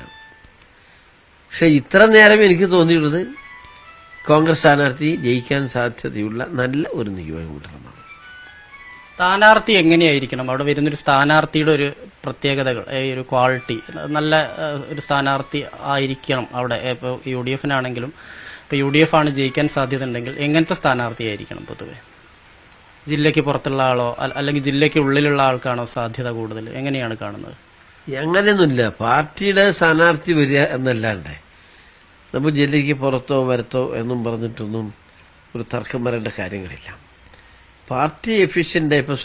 ഇപ്പോൾ വയനാട് പ്രിയങ്ക ഗാന്ധി വരും, ആർക്ക് അഭിപ്രായ കോൺഗ്രസിന് ചെയ്യാൻ കഴിയാവുന്ന ഏറ്റവും നല്ല സ്ഥാനാർത്ഥിയാണ്. അവിടെ രാഷ്ട്രീയത്തിനൊന്നും പ്രസക്തിയില്ല. അതുപോലെ ഇവിടെ ഒരു കോൺഗ്രസിന്റെ ഒരു നല്ല സ്ഥാനാർത്ഥി ഇത്രയേ ഉള്ളൂ. അതിൽ മറ്റു ജില്ലയിൽ നിന്ന് വന്നു, മറ്റു ജില്ലയിൽ നിന്നല്ല, ജില്ലക്കാരനല്ല എന്ന് പറയുന്നതിനൊന്നും യാതൊരു അർത്ഥമില്ല. തെരഞ്ഞെടുപ്പിൽ അതൊന്നും നോക്കാറില്ല.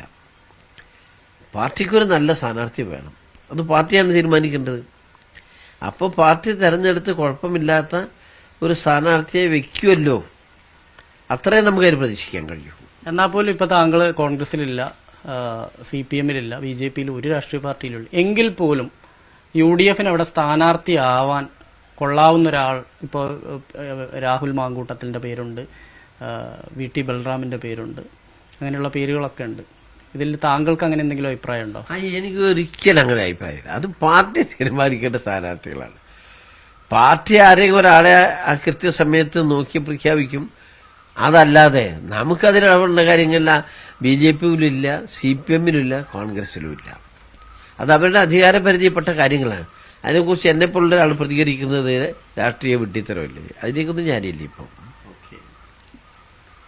എന്തായാലും പാലക്കാട് ഉപതെരഞ്ഞെടുപ്പിൽ ആര് സ്ഥാനാർത്ഥി, UDFന്റെ സ്ഥാനാർത്ഥി ആരാവും എന്നുള്ള കാര്യത്തിലും അതുപോലെ തന്നെ LDFന്റെ കാര്യത്തിലൊക്കെ അത് അവരുടെ പാർട്ടിയുടെ ആഭ്യന്തര കാര്യമാണ്. അതിൽ താനിപ്പോൾ അഭിപ്രായം പറയുന്നില്ല എന്നാണ് AV ഗോപിനാഥ് പറയുന്നത്. LDFന്റെ സ്ഥാനാർത്ഥി, LDF ആയിട്ട് സംസാരിച്ച് LDFന്റെ സ്ഥാനാർത്ഥിയാവുമോ എന്ന ചോദ്യത്തിന് അതിപ്പോൾ താൻ അങ്ങനെ അതിനെക്കുറിച്ച് ഒന്നും കരുതുന്നില്ല, അല്ലെങ്കിൽ അങ്ങനെ ആലോചിച്ചിട്ടില്ല. പക്ഷേ ഭാവിയിൽ ഏതെങ്കിലും രീതിയിൽ ചിലപ്പോൾ ചർച്ചകൾ എന്തെങ്കിലും നടക്കുകയാണെങ്കിൽ നടക്കും എന്നുള്ള രീതിയിലാണ് അദ്ദേഹം പറയുന്നത്. അദ്ദേഹം പൂർണ്ണമായി അതിൽ നിന്ന് വിട്ടുനിൽക്കുമെന്നോ അല്ലെങ്കിൽ ഇതിന്റെ ഭാഗമാകുമെന്നോ എന്ന് പറയുന്നില്ല. ഒപ്പം തന്നെ UDF വളരെ വിജയസാധ്യതയുള്ള ഒരു മണ്ഡലമാണ് പാലക്കാട് എന്നുകൂടി AV ഗോപിനാഥ് പറഞ്ഞു വെക്കുന്നു. ക്യാമറാമാൻ പ്രജിത്ത് കോങ്ങാടിനൊപ്പം S വിനേഷ് കുമാർ, News 18 പാലക്കാട്. രാഹുൽ ഗാന്ധിക്കും പ്രിയങ്ക ഗാന്ധിക്കും എവിടെ വേണമെങ്കിലും മത്സരിക്കാമെന്ന് ബിനോയ് വിശ്വം. അത് അവരുടെ സ്വാതന്ത്ര്യമാണ്.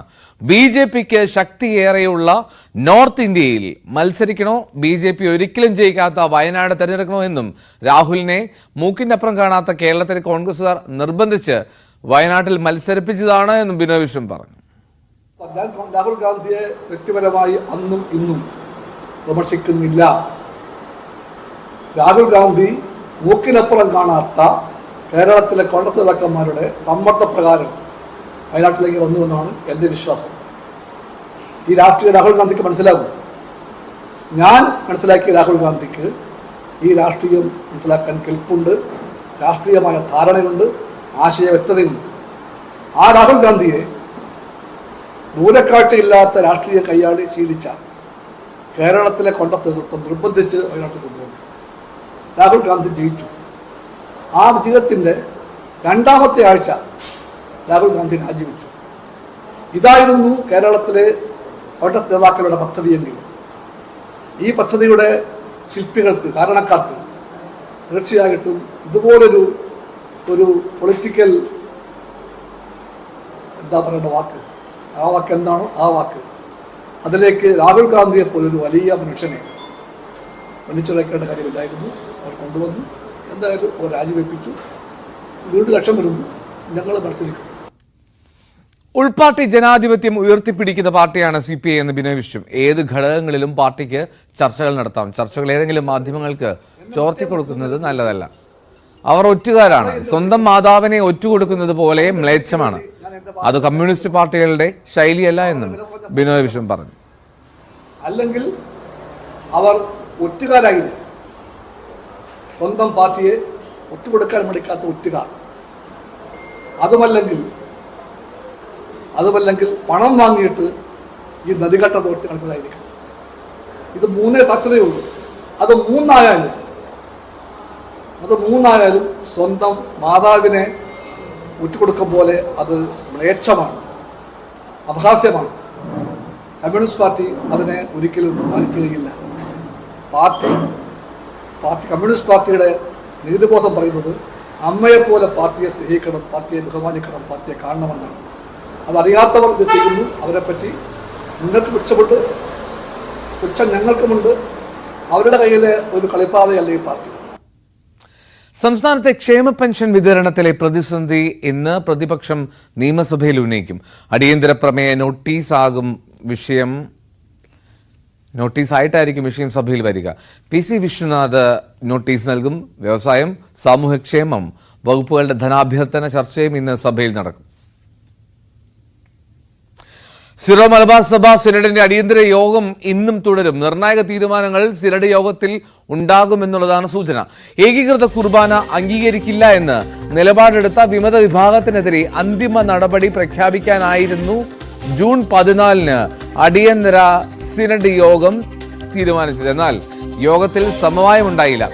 ഇതിനെ തുടർന്ന് ഇന്നലെ യോഗം പുനരാരംഭിക്കുകയായിരുന്നു. ഡാനി പോൾ കൊച്ചിയിൽ നിന്നും ചേർന്ന്. ഡാനി, ഇത് തീരാത്ത വിവാദമാണ്, തീരാത്ത തർക്കമാണ് ഏകീകൃത കുർബാനയിൽ സിറോ മലബാർ സഭയിൽ നടക്കുന്നത്. ഈ സിനഡ് കടുത്ത നടപടിയിലേക്ക് പോയാൽ അത് വലിയ ഒരു പിളർപ്പിലേക്കൊക്കെ പോകുമോ എന്നുള്ള സംശയങ്ങൾ ഉയരില്ലേ?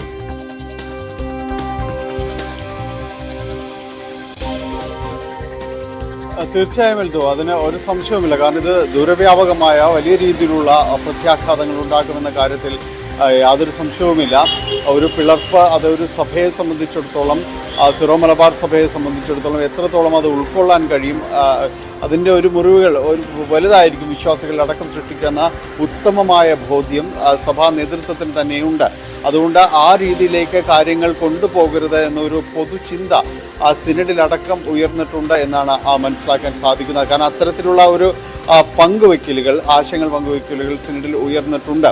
അപ്പോൾ ഇതെങ്ങനെയാണ് പരിഹരിച്ച് മുന്നോട്ട് പോവുക എന്നൊരു വശത്ത് ചർച്ചകൾ നടക്കുമ്പോൾ തന്നെയും ഈ ഇറങ്ങിയ സർക്കുലർ സംബന്ധിച്ച ചില ചോദ്യങ്ങളും സിനഡിൽ കഴിഞ്ഞ ദിവസങ്ങളിൽ ഉയർന്നിരുന്നു എന്ന് മനസ്സിലാക്കാൻ സാധിക്കുന്നു. അതിൽ എങ്ങനെയാണ് ഈ സർക്കുലർ സിനഡിന് മുൻപ് പുറത്തേക്ക് പോകുന്നത്? സാധാരണഗതിയിൽ തീരുമാനങ്ങൾ എന്ന രീതിയിൽ സിനഡാനന്തര സർക്കുലറാണ് ഒരു പതിവുള്ള കാര്യവും പരിചയമുള്ള കാര്യം. പക്ഷേ അതല്ലാതെ തന്നെ ഇതൊരു അടിച്ചേൽപ്പിക്കുന്ന രീതിയിലേക്ക് പോയോ എന്ന ഒരു ഭാഗം ബിഷപ്പുമാർ ഇതിൽ കാര്യങ്ങൾ ഉയർത്തിയിരുന്നു.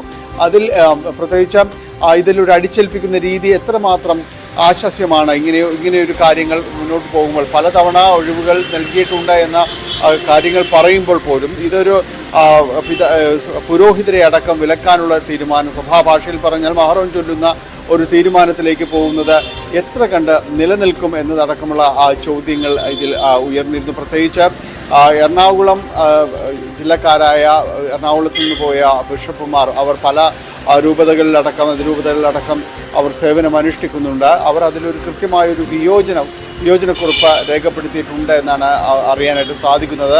സഭാ നേതൃത്വത്തിന് ഔദ്യോഗികമായി റാഫേൽ തട്ടിന് ഔദ്യോഗികമായി കൈമാറിയിട്ടുണ്ടും എന്ന് മനസ്സിലാക്കാൻ സാധിക്കുന്നു. അതിന് അവർക്ക് പിന്തുണയുമായി പ്രത്യേകിച്ച് ഈ പുരോഹിതരെ വിലക്കുന്നതടക്കമുള്ള നടപടികൾ അത് സഭയ്ക്ക് ഗുണകരമാകില്ല എന്ന് ചൂണ്ടിക്കാണിച്ചുകൊണ്ട് ഈ ചർച്ചയുടെ വഴികൾ ഇപ്പോഴും അവസാനിച്ചിട്ടില്ല എന്ന് സൂചിപ്പിച്ചുകൊണ്ട് ആ രീതിയിലേക്ക് തിരിയേണ്ടതാണ് എന്ന് പറയുകയും ഒപ്പം തന്നെയും സർക്കുലർ സംബന്ധിച്ച് ചില ചോദ്യങ്ങൾ ഉയർത്തുകയും ചെയ്തു. സർക്കുലർ എങ്ങനെയാണ് പുറത്തു പോകുന്നത്?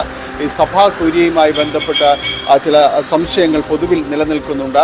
അപ്പോൾ അത്തരം കാര്യങ്ങൾ ചോദ്യം ചെയ്തുകൊണ്ട് അത്തരം കാര്യങ്ങൾ കുറച്ചുകൂടി സഭയുടെ ചട്ടക്കൂടിനകത്ത് നിന്നുകൊണ്ട് ചർച്ച ചെയ്യേണ്ട കാര്യങ്ങൾ പൊതുവിലേക്ക്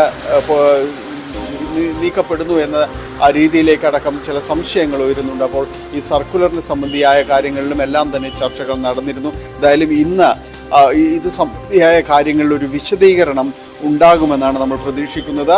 സിനഡിൻ്റെ ഒരു കുറിപ്പ് ഇന്ന് ഇത് സംബന്ധിച്ച് എന്താണ് ചർച്ചകൾ, അല്ലെങ്കിൽ ഈ ജൂലൈ 4 എന്നൊരു ഡെഡ് ലൈൻ നിശ്ചയിച്ചുകൊണ്ട് മുന്നോട്ട് പോകുമ്പോൾ അത്തരം കാര്യങ്ങളിൽ എന്ത് നടപടികൾ ഉണ്ടാകുമെന്നത് സംബന്ധിച്ചുള്ള ഒരു അറിയിപ്പ് ഇന്ന് ഉണ്ടാകുമെന്നാണ് നമ്മൾ പൊതുവിലും പ്രതീക്ഷിക്കുന്നത്. എന്തായാലും ഇത് വളരെ പെട്ടെന്ന് പറഞ്ഞു തീർക്കാൻ കഴിയാത്ത രീതിയിലേക്ക് ഈ കുർബാന ഏകീകരിച്ച വിഷയങ്ങളെല്ലാം തന്നെ മാറിയിട്ടുണ്ട് എന്ന് യാതൊരു സംശയവുമില്ല. മറ്റൊരു നിർദ്ദേശം വരുന്നത്, ഇപ്പോൾ എറണാകുളം അങ്കമാലി അതിരൂപതയിൽ ഭൂരിഭാഗം പള്ളികളിലും തന്നെ ബഹുഭൂരിപക്ഷം പള്ളികളിലും പഴയ രീതിയിൽ ജനാഭിമുഖ കുർബാന തന്നെയാണ് നിലനിൽക്കുന്നത്. അപ്പോൾ അവിടെ ഏകീകൃത കുർബാന ഒരു ആഴ്ചയിൽ ഒന്നെങ്കിലും ചൊല്ലണമെന്നൊരു നിർദ്ദേശം വന്നിട്ടുണ്ട്. അപ്പോൾ അത് ഒരു ചർച്ചയുടെ ഒരു സാധ്യതകൾ തുറക്കുന്നൊരു വാതിലായിട്ട് തന്നെ നമുക്കതിനെ കാണാം. ആ രീതിയിലേക്ക് അവർ സമരസപ്പെടാൻ പോകുന്നുണ്ടോ, അല്ലെങ്കിൽ ഇപ്പോൾ പലയിടത്തും തന്നെ അത് പൂർണ്ണമായും നിരാകരിച്ചിരിക്കുകയാണ്. അപ്പോൾ ഞായറാഴ്ചയിൽ ഒരു കുർബാന നടക്കുന്ന കുർബാനകളിൽ 3 കുർബാനകളെല്ലാം തന്നെ നടക്കുന്നുണ്ട്. ഒരെണ്ണമെങ്കിലും ഈ രീതിയിലേക്ക് മാറ്റണമെന്ന ഒരു നിർദ്ദേശം വന്നിട്ടുണ്ട്. അങ്ങനെയെങ്കിൽ അതൊരു പുതിയ സാധ്യതകളിലേക്കും ചർച്ചകളിലേക്കും തന്നെയായിരിക്കും വഴി തുറക്കുക. എന്തായാലും സിനഡിൻ്റെ അറിയിപ്പിന് വേണ്ടി ഇന്ന് വൈകിട്ടോടുകൂടി ഉണ്ടാകുമെന്നാണ് പ്രതീക്ഷിക്കുന്നത്. എൽദോ, ശരി, ഡാനിയാണ് വിവരങ്ങൾ നൽകി. ഡാനി തുടരുക. മറ്റൊരു വാർത്തയിലേക്ക് കൂടി ഡാനിയുടെ വിശദാംശങ്ങൾ തേടണം. അത് ആലുവയിൽ യുവതിയുടെ പക്കൽ നിന്ന് 50 ലക്ഷം രൂപയുടെ MDMA പിടികൂടിയ സംഭവത്തിൽ കൂടുതൽ പ്രതികൾക്കായി അന്വേഷണം ഊർജിതമാക്കി. കഴിഞ്ഞ ദിവസം കപ്പലണ്ടിമുക്ക് സ്വദേശി സഫീർ അറസ്റ്റിലായിരുന്നു. സഫീറിന് വേണ്ടിയാണ് യുവതി ലഹരിമരുന്ന് എത്തിച്ചത്. ഡൽഹിയിൽ നിന്നും ട്രെയിനിലെത്തിയ ബംഗളൂരു സ്വദേശിനി സെമിൽ അക്തർ ആണ് ലഹരിമരുന്നുമായി ആലുവയിൽ പിടിയിലായത്. ഡാനി, ഈ സെമിൽ അക്തർ അത് വലിയൊരു കണ്ണിയാണ് ഈ മയക്കുമരുന്ന് ശൃംഖലയിൽ എന്നുള്ള വിവരമാണ്. നേരത്തെ ഈ നാർക്കോട്ടിക് കൺട്രോൾ ബ്യൂറോയുടെ ഹിറ്റ് ലിസ്റ്റിലുള്ള ആളാണെന്നുള്ള വിവരങ്ങളൊക്കെ ഉണ്ടായിരുന്നു. അപ്പോൾ ഇതൊരു ചെറിയ മീനല്ല പിടിയിലായത്. അപ്പോൾ എങ്ങനെയാ വിപുലമായിട്ടുള്ള ഒരു അന്വേഷണത്തിലേക്ക് കടക്കുന്നില്ലേ?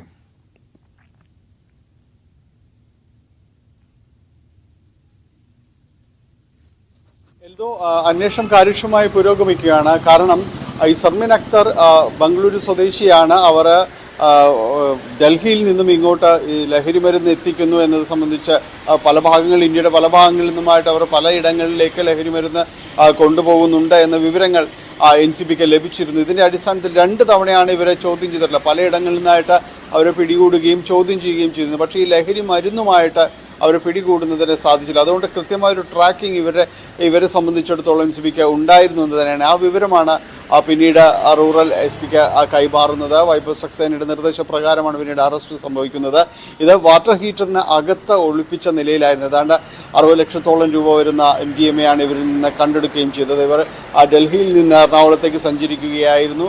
ആദ്യം എറണാകുളം നോർത്തിൽ ഇറങ്ങാനായിരുന്നു തീരുമാനിച്ചത്. സ്റ്റേഷനിൽ അവിടെയായിരുന്നു ഈ സഫീറെ കാത്തിരുന്നത്. കപ്പലണ്ടി മുക്ക് സ്വദേശിയാണ് ഇയാൾ കാത്തിരുന്നത്. അവിടെയായിരുന്നു മയക്കുമരുന്ന് ഏറ്റുവാങ്ങുന്നതിന്. പക്ഷേ അവരൊരു പ്ലാൻ മാറ്റി പിന്നീട് ആലുവയിലേക്ക് പോവുകയായിരുന്നു. വളരെ കൃത്യമായിട്ട് ഇവരെ പിടികൂടുന്നതിനടക്കം സാധിച്ചു. ഇവർ കൊച്ചി കേന്ദ്രീകരിച്ചു നടക്കുന്ന MDMA ഇടപാടുകൾ നടത്തുന്നതിൽ മുഖ്യ കണ്ണി എന്ന രീതിയിൽ തന്നെയാണ് NCBയും പോലീസും എല്ലാം തന്നെ സംശയിക്കുന്നത്. ഇവർക്ക് കാരണം ഇത്രയധികം ക്വാണ്ടിറ്റി ഒരാളിലേക്ക് കൈമാറുകയും അത് മറ്റു പലരിലേക്കും എത്തിക്കുന്ന കൃത്യമായൊരു റാക്കറ്റിൻ്റെ ഭാഗം തന്നെയാണ്. ഒരു സുശക്തമായൊരു ചെയിൻ ഇവർക്ക് ഇവിടെയുണ്ട്, നഗരത്തിനകത്തുണ്ട് എന്ന് തന്നെയാണ് കരുതുന്നത്. കൂടുതൽ അറസ്റ്റുകൾ ഇക്കാര്യത്തിൽ വൈകാതെ ഉണ്ടാകുമെന്നാണ് പ്രതീക്ഷിക്കുകയും ചെയ്യുന്നത്. കാരണം ചില്ലറ വിൽപ്പന ആയി ഇവർ അതിനെ മാറ്റുന്നു. അവർ അത്തരം രീതിയിൽ പണം സമാഹരിക്കുന്നു. അത് ഈ വാട്സപ്പ് വഴി അടക്കം കാര്യങ്ങൾ നിയന്ത്രിക്കുകയും ഏകോപിപ്പിക്കുകയും ചെയ്യുന്ന ഒരു ശൃംഖല കൊച്ചി നഗരത്തിൽ തന്നെ ഇവർക്കുണ്ട് എന്ന വിവരങ്ങൾ പോലീസിന് ലഭിച്ചിട്ടുണ്ട്. അപ്പോൾ അത്തരക്കാരെ കൂടുതൽ പേരിലേക്ക് അന്വേഷണം എത്തും. വൈകാതെ കൂടുതൽ അറസ്റ്റുകൾ ഇക്കാര്യത്തിൽ ഉണ്ടാകും. എൽദോ. ശരി, ഡാനി പോലാണ് വിവരങ്ങൾ പങ്കുവച്ചത്. കൊച്ചിയിൽ നിന്ന് അന്വേഷണം അത് വിപുലമാക്കുന്നുണ്ട്. കൂടുതൽ പേർ ഈ കണ്ണികളിൽ പെടുന്നുണ്ട് എന്നുള്ളതാണ് ഒരു കണക്കുകൂട്ടൽ. അതുകൊണ്ട് തന്നെ അന്വേഷണം വ്യാപകമാക്കുന്നു. ശരി ഡാനി, ഞാൻ മറ്റു വാർത്തയിലേക്ക് മടങ്ങിയെത്താം. ഒരു ഇടവേള കൂടി എടുക്കും.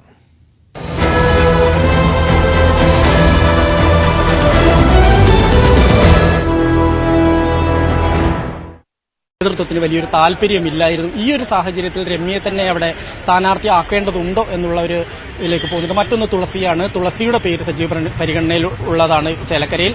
കാരണം VK ശ്രീകണ്ഠന്റെ ഭാര്യ ആയതുകൊണ്ട് തന്നെ, ശ്രീകണ്ഠൻ MP ആയതുകൊണ്ട് തന്നെ ചേലക്കരയിൽ നിലവിൽ ഒരു നിയമസഭാ മണ്ഡലത്തിൽ തുളസിയെ കൂടെ അവിടെ മത്സരിപ്പിക്കേണ്ടതുണ്ടോ എന്നുള്ള കാര്യത്തിൽ പാർട്ടി എന്തായാലും ഒരു പുനരാലോചന എന്തായാലും നടത്തും എന്നാണ് നമുക്ക് അറിയാൻ കഴിയുന്നത്. എന്തായാലും സ്ഥാനാർത്ഥി ചർച്ചകൾ സജീവമാണ്. ഒപ്പം തന്നെ അവിടെ LDF ആര് എന്നുള്ളൊരു ചോദ്യം നിലനിൽക്കുന്നുണ്ട്. പ്രധാനമായും AK ബാലന്റെ പേര് കേൾക്കുന്നുണ്ട്. അതുപോലെ തന്നെ പ്രദീപിന്റെ പേര് സജീവമായിട്ടുണ്ട്. കഴിഞ്ഞ 5 വർഷക്കാലം പ്രദീപിന് വളരെ മെച്ചപ്പെട്ട ഒരു പ്രവർത്തനം കാഴ്ചവെക്കാൻ അവിടെ കഴിഞ്ഞതാണ്. രാധാകൃഷ്ണൻ വരുന്നതിന്റെ തൊട്ട് മുമ്പ് പ്രദീപായിരുന്നു അവിടെ MLA. പ്രദീപിനോട് പൊതുവെ സാധ്യതയുള്ളതും പ്രദീപിന് വലിയ സ്വാധീനമുള്ളതുമായ ഒരു സ്ഥലം കൂടിയാണ് ചേലക്കര. അങ്ങനെ വരികയാണ് പ്രദീപിന്റെ പേരും സജീവ പരിഗണനയിലുണ്ട്. BJPയിൽ നിന്ന് അതുപോലെ തന്നെ വീണ്ടും സരസുവിനെ ചേലക്കരയിൽ മത്സരിപ്പിക്കണം എന്നുള്ള ഒരു ആവശ്യം ഒരു വിഭാഗം ഉയർത്തിയിട്ടുണ്ട്. അത് എത്രത്തോളം നേതൃത്വം അംഗീകരിക്കും എന്നുള്ളത് കാത്തിരുന്ന് കാണേണ്ടതാണ്. തെരഞ്ഞെടുപ്പ് തോൽവിയിൽ വിശദമായ ചർച്ചയാണ് CPM സംസ്ഥാന സമിതിയിൽ നടക്കുന്നത്. തെരഞ്ഞെടുപ്പ് പരാജയത്തിന്റെ കാര്യകാരണങ്ങളും എങ്ങനെ തിരിച്ചടി മറികടക്കാം എന്നതിനെ പറ്റിയുമാണ് ചർച്ച. മുഖ്യമന്ത്രി പിണറായി വിജയന്റെ ശൈലിയും പരാജയ കാരണമായെന്ന ഗുരുതരമായ വിമർശനം CPM സംസ്ഥാന സമിതിയിലുണ്ടായി. നേരത്തെയൊക്കെ മുഖ്യമന്ത്രിക്കെതിരെ വിമർശനങ്ങൾ സമീപകാല CPMന്റെ ചരിത്രത്തിൽ ഉണ്ടാകാത്തതാണ്. പക്ഷേ ഇത്തവണ തെരഞ്ഞെടുപ്പ് പരാജയത്തിന് മുഖ്യമന്ത്രിയുടെ ശൈലിയും കാരണമായെന്ന വിമർശനം നേതാക്കൾ ഉന്നയിച്ചു. കണ്ണൂരിൽ നിന്നുള്ള പ്രതികളടക്കം ഇത്തരം വിമർശനം ഉന്നയിച്ചതായാണ് സൂചന. ഭരണവിരുദ്ധ വികാരം സംസ്ഥാനത്തുണ്ടായിരുന്നു. അതുതന്നെയാണ് തെരഞ്ഞെടുപ്പ് തോൽവിയുടെ പ്രധാന കാരണമെന്ന് സംസ്ഥാന സെക്രട്ടറി അവതരിപ്പിച്ച റിപ്പോർട്ടിലുമുണ്ട്. പാർട്ടിയുടെ അടിസ്ഥാന വോട്ട് ബാങ്കായ ഈഴവ സമുദായം അടക്കം പാർട്ടിയിൽ നിന്ന് അകന്നുപോയി. ഇത്ര വലിയ തിരിച്ചടി പാർട്ടി കോട്ടകളിൽ പോലും ഉണ്ടാകാൻ കാരണം അതെന്നാണ് CPMന്റെ വിലയിരുത്തൽ. കേഡർ വോട്ടുകളിൽ പോലും ചോർച്ചയുണ്ടായി. പലയിടത്തും കേഡർമാർ വോട്ട് ചെയ്യാതെ വിട്ടുനിന്നു. വോട്ട് ചെയ്തവർ തന്നെ പലയിടത്തും UDFനോ അല്ലെങ്കിൽ BJPക്കോ ഒക്കെ ചെയ്തെന്ന വിമർശനവും CPMന്റെ സംസ്ഥാന സമിതിയിലും അത്തരം വിലയിരുത്തലുകളും വിമർശനപ്പുറത്തേക്ക് വിലയിരുത്തലുകളും ഉണ്ടായിട്ടുണ്ട്.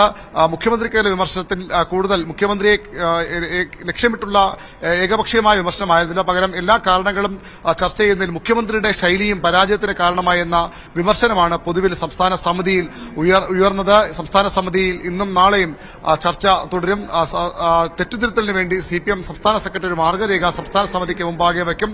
അതിൽ സംസ്ഥാന സമിതി കൂടി അഭിപ്രായം കേട്ട ശേഷമാകും തെറ്റുതിരുത്തൽ രേഖയ്ക്ക് അന്തിമ അനുമതി ഇനി അടുത്ത ദിവസം സംസ്ഥാന സെക്രട്ടേറിയറ്റ് നൽകുക. എല്ലാ പരാജയത്തിന്റെ എല്ലാ കാരണങ്ങളും ഇഴകീറി പരിശോധിക്കുന്ന ഒരു ചർച്ച ഉണ്ടാകുമെന്ന് നേരത്തെ തന്നെ CPMന്റെ സംസ്ഥാന സെക്രട്ടറി പറഞ്ഞിരുന്നു. എന്നാൽ മുഖ്യമന്ത്രി പറഞ്ഞത് പരാജയത്തിന്റെ പ്രധാന കാരണങ്ങളിലൊന്ന് മോദി സർക്കാരിനെതിരായ ജനവികാരം അത് UDF അനുകൂലമായി മാറി എന്നുള്ളതാണ്. എന്നാൽ അങ്ങനെയല്ല. ഭരണവിരുദ്ധ വികാരവും സംസ്ഥാനത്തെ സർക്കാരിനെതിരായ സംസ്ഥാനത്തെ പാർട്ടിക്കെതിരായ വികാരവും തെരഞ്ഞെടുപ്പ് തോൽവിക്ക് കാരണമായി എന്ന വിലയിരുത്തലിലേക്കാണ് CPM കടക്കുന്നത്.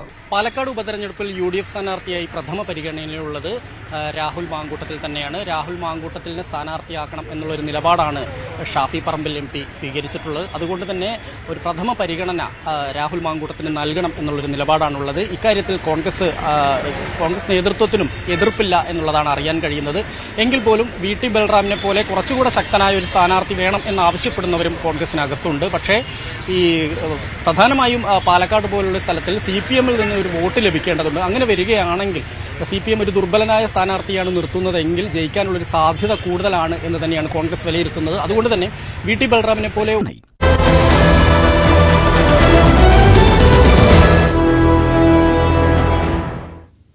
മോർണിംഗ് വൈബ്സ് തുടരുന്നു.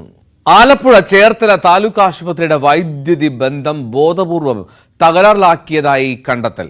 അത്യാഹിത വിഭാഗം, CT സ്കാൻ എന്നിവിടങ്ങളിലേക്കുള്ള ഇലക്ട്രിക് വയറുകൾ കട്ടിംഗ് പ്ലെയർ ഉപയോഗിച്ചാണ് മുറിച്ചു മാറ്റിയത്. രോഗികളുടെ ജീവനടക്കം അപകടത്തിലാണ് എന്ന് ചൂണ്ടിക്കാട്ടി ആശുപത്രി സൂപ്രണ്ട് പോലീസിൽ പരാതി നൽകി. പിന്നിൽ സ്വകാര്യ ആശുപത്രി ലോബിയാണ് എന്നാണ് ആരോപണം. ന്യൂസ് 18 അന്വേഷണം.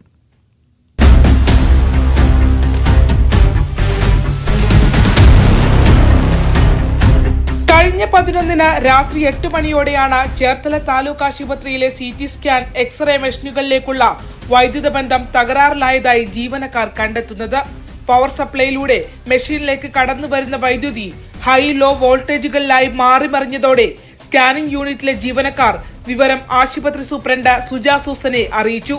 2 കോടി രൂപയോളം വിലമതിക്കുന്ന ഉപകരണങ്ങൾ തകരാറിലാകുമെന്ന് ഉറപ്പായതോടെ മുറികളിലേക്കുള്ള വൈദ്യുത ബന്ധം പൂർണ്ണമായും ഒഴിവാക്കി. സ്കാനിംഗ് സെന്റർ അടച്ചു. പിറ്റേ ദിവസം നടത്തിയ പരിശോധനയിലാണ് സ്കാനിംഗ് മെഷീനുകളിലേക്കുള്ള പവർ സപ്ലൈയുടെ എർത്ത് വയറുകൾ കട്ടിംഗ് പ്ലെയറുകൾ ഉപയോഗിച്ച് മുറിച്ചു മാറ്റിയതായി കണ്ടെത്തിയത്. ആശുപത്രിയുമായി അടുത്ത ബന്ധമുള്ള ആരോ ആണ് സംഭവത്തിന് പിന്നിലെന്നാണ് സംശയിക്കുന്നത്. അവിടെ 2 അൾട്രാ സൗണ്ട് സ്കാനിംഗ് മെഷീൻ ഉണ്ട്, ഒരു CT സ്കാൻ മെഷീൻ ഉണ്ട്, 1-2 ഡിജിറ്റൽ എക്സ്റേ യൂണിറ്റുണ്ട്. ഇതൊക്കെ വളരെ തുച്ഛമായ ചാർജിനാണ് സാധാരണ ജനങ്ങൾക്ക് അല്ലെങ്കിൽ BPL-കാർക്ക് ചാർജ് ഇല്ലാതെയാണ് ഈ സൗകര്യം കെട്ടിക്കൊണ്ടിരുന്നത്. ഇത് മനഃപൂർവ്വമായിട്ട് മിക്കവാറും തകരാറിലാക്കുന്ന ഒരു സ്ഥലമായി ഈ ആശുപത്രി മാറിയിരിക്കുകയാണ്. അത് മുൻകാലങ്ങളിൽ എക്സ്റേ എടുക്കുന്ന ഫിലിമില്ല, നമ്മൾ മൊബൈൽ കൊണ്ടുവന്ന മൊബൈലിലോട്ട് എക്സ്റേ അയച്ചു തരുന്നൊരു സ്ഥിതി.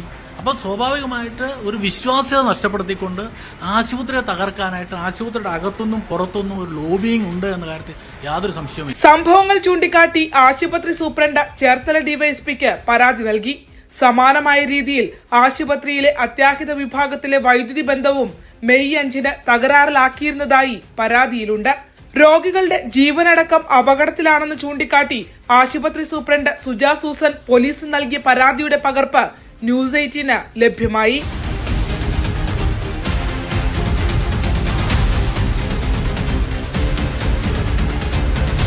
മെയ് 14-ന് ആദ്യം നൽകിയ പരാതിയിൽ അത്യാഹിത വിഭാഗത്തിലേക്കുള്ള ഇലക്ട്രിക് വയറുകൾ മുറിച്ചു കളഞ്ഞതായി കണ്ടെത്തിയിട്ടുണ്ടെന്ന് പോലീസിന് വിവരം നൽകുന്നു.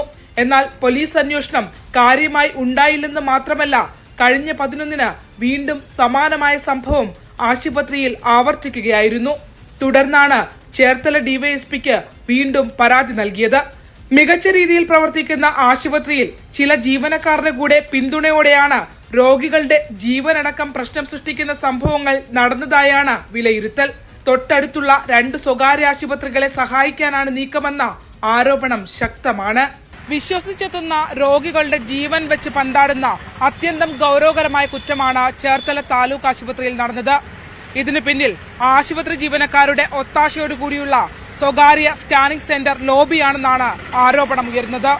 ക്യാമറമാൻ പ്രശാന്ത് മംഗലശ്ശേരിക്കൊപ്പം ചേർത്തല താലൂക്ക് ആശുപത്രിയിൽ നിന്നും ശരണ്യ സ്നേഹജൻ, ന്യൂസ് 18.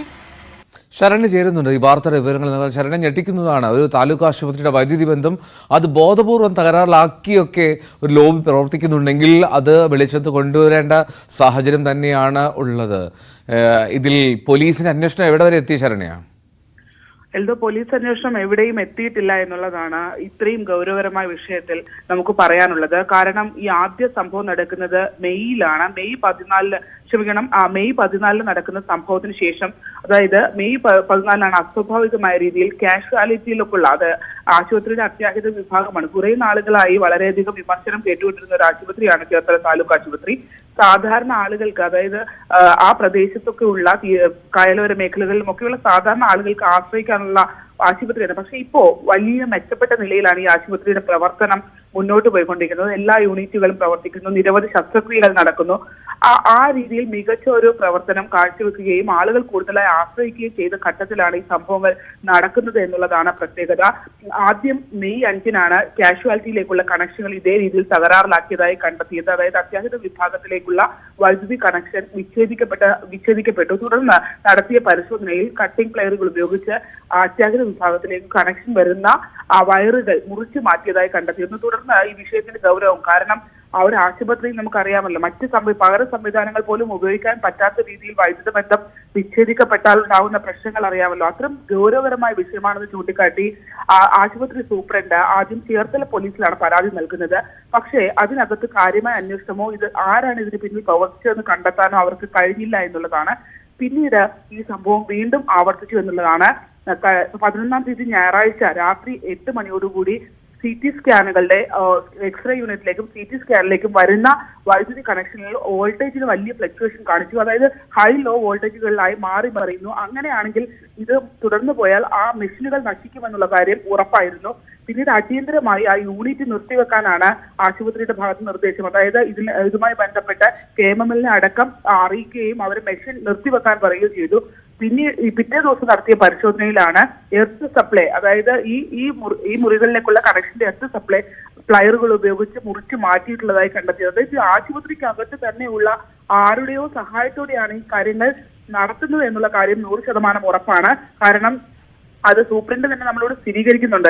ഇത്രയധികം കണക്ഷനുകൾ എങ്ങനെ പോയിരിക്കുന്നു എന്നുള്ളതിനെ സംബന്ധിച്ചൊക്കെ ആശുപത്രിയകത്തുള്ള ഈ വിഭാഗവുമായി ബന്ധപ്പെട്ട് നിൽക്കുന്ന ആളുകൾക്ക് തന്നെയാണ് അറിയാൻ കഴിയുക. ഏറ്റവും ഇതിനകത്ത് പ്രധാനപ്പെട്ട ഒരു കാര്യമെന്ന് പറയുന്നത് തൊട്ടടുത്ത ചില സ്വകാര്യ ആശുപത്രികളുണ്ട്, സ്വകാര്യ സ്കാനിംഗ് സെന്ററുകളുണ്ട്. അവരെ സഹായിക്കാൻ കൂടിയാണ് ഈ നീക്കം എന്നുള്ള സംശയം എന്തായാലും ആശുപത്രി അധികൃതർക്കും ഒക്കെയുണ്ട്. നഗരസഭയും, അതായത് ചേർത്തല നഗരസഭയുടെ കീഴിലാണ് ഈ ആശുപത്രി ഉള്ളത്. അതുകൊണ്ട് തന്നെ നഗരസഭയും ഇതിനകത്ത് പരാതി നൽകും. ഇന്നലെ കൗൺസിലൊക്കെ വലിയ വിമർശനമായിരുന്നു ഈ സംഭവവുമായി ബന്ധപ്പെട്ട് ഉയർന്നിട്ടുള്ളത്. ഈ വിഷയമൊക്കെ തന്നെയും രഹസ്യമായി വെക്കുന്ന ഒരു സാഹചര്യമുണ്ട്. എന്തായാലും അന്വേഷണം, ചേർത്തല പോലീസിന്റെ അന്വേഷണം തൃപ്തികരമല്ലാത്തതിനാൽ തന്നെ ചേർത്തല ഡിവൈഎസ്പിക്ക് ഇപ്പോൾ ആശുപത്രി അധികൃതർ പരാതി നൽകിയിരിക്കുകയാണ്. ഇത്തരം ഗൗരവകരമായ കുറ്റത്തിൽ ഇതുവരെ എന്താണ് സംഭവിച്ചെന്നുള്ള ഒരു പ്രാഥമിക കണ്ടെത്തൽ പോലും പോലീസിന്റെ ഭാഗത്ത് നിന്ന് ഉണ്ടായിട്ടില്ല എന്നുള്ളതാണ് ശ്രദ്ധേയം. എൽദോ, യെസ്, ശരണ്യാണ് വിവരങ്ങൾ പങ്കുവച്ചത്. എന്നാലും വരും ബുള്ളറ്റിനുകളിലും ഇതിന്റെ കൂടുതൽ വിവരങ്ങൾ ശരണ്യ പങ്കുവെക്കും. മറ്റൊരു വാർത്തയിലേക്ക് പോയാൽ, കുരുന്ന ജീവന് വേണ്ടി നാട് ഒരുമിച്ചപ്പോൾ ഒറ്റ ദിവസം കൊണ്ട് സമാഹരിച്ചത് 27 ലക്ഷം രൂപയാണ്. മലപ്പുറം മഞ്ചേരി പന്തല്ലൂരുകാരാണ്. പന്തല്ലൂർ മുടിക്കോട് സ്വദേശിയായിട്ടുള്ള ഓലിക്കൽ സക്കീബിന്റെ 3.5 വയസ്സുകാരൻ ഐസിന് വേണ്ടി ലോകത്തിന് മാതൃകയാവും വിധം ഒരുമിച്ചതും പണം സമാഹരിച്ചതും. എല്ലിലും മജ്ജയിലും ക്യാൻസർ ആണ് എന്ന് സ്ഥിരീകരിച്ച ഐസിൻ കോഴിക്കോട് മുക്കം MVR ആശുപത്രിയിൽ ചികിത്സയിലാണ്. കാണാം മലപ്പുറം പന്തല്ലൂരിൽ നിന്നും CV അനുഭവത്തിന്റെ റിപ്പോർട്ട്. 3.5 വയസ്സ് മാത്രമുള്ള ഒരു കുട്ടിയുടെ ചികിത്സയ്ക്ക് വേണ്ടി ഒരു നാട് ഒരുമിച്ചപ്പോൾ ഒരു ദിവസം കൊണ്ട് സ്വരൂപിക്കാൻ കഴിഞ്ഞത് 27 ലക്ഷം രൂപയാണ്. സംഭവം നടന്നത് മലപ്പുറം പന്തല്ലൂർ മുടിക്കോടാണ്. ഐസിൻ എന്ന 3.5 വയസ്സുള്ള കുട്ടിക്ക് വേണ്ടിയാണ് നാടൊരുമിച്ചത്. മലപ്പുറം കേരളത്തിന് മാത്രമല്ല ലോകത്തിന് തന്നെ മാതൃകയാകുന്നത് ഇത്തരം ചില പ്രവൃത്തികളിലൂടെയാണ്. നമ്മോടൊപ്പം ചേരുന്നത് ആ ക്രൗഡ് ഫണ്ടിങ്ങിന് നേതൃത്വം നൽകിയവരാണ്. എങ്ങനെയായിരുന്നു ഇതിൻ്റെ ഒരു തുടക്കം? ഞങ്ങളെ സംബന്ധിച്ച് ഞങ്ങളെ പന്തല്ലൂർ വില്ലേജിൽ ജാതിമത രാഷ്ട്രീയത്തിന് അതീതമായി ഇത്തരം വിഷയങ്ങൾ വരുമ്പോൾ മൊത്തത്തിൽ ഏറ്റെടുത്ത് നടത്താൻ തയ്യാറുള്ള ഒരു കൂട്ടായ്മ നാട്ടിൽ എപ്പോഴും ഉണ്ട്.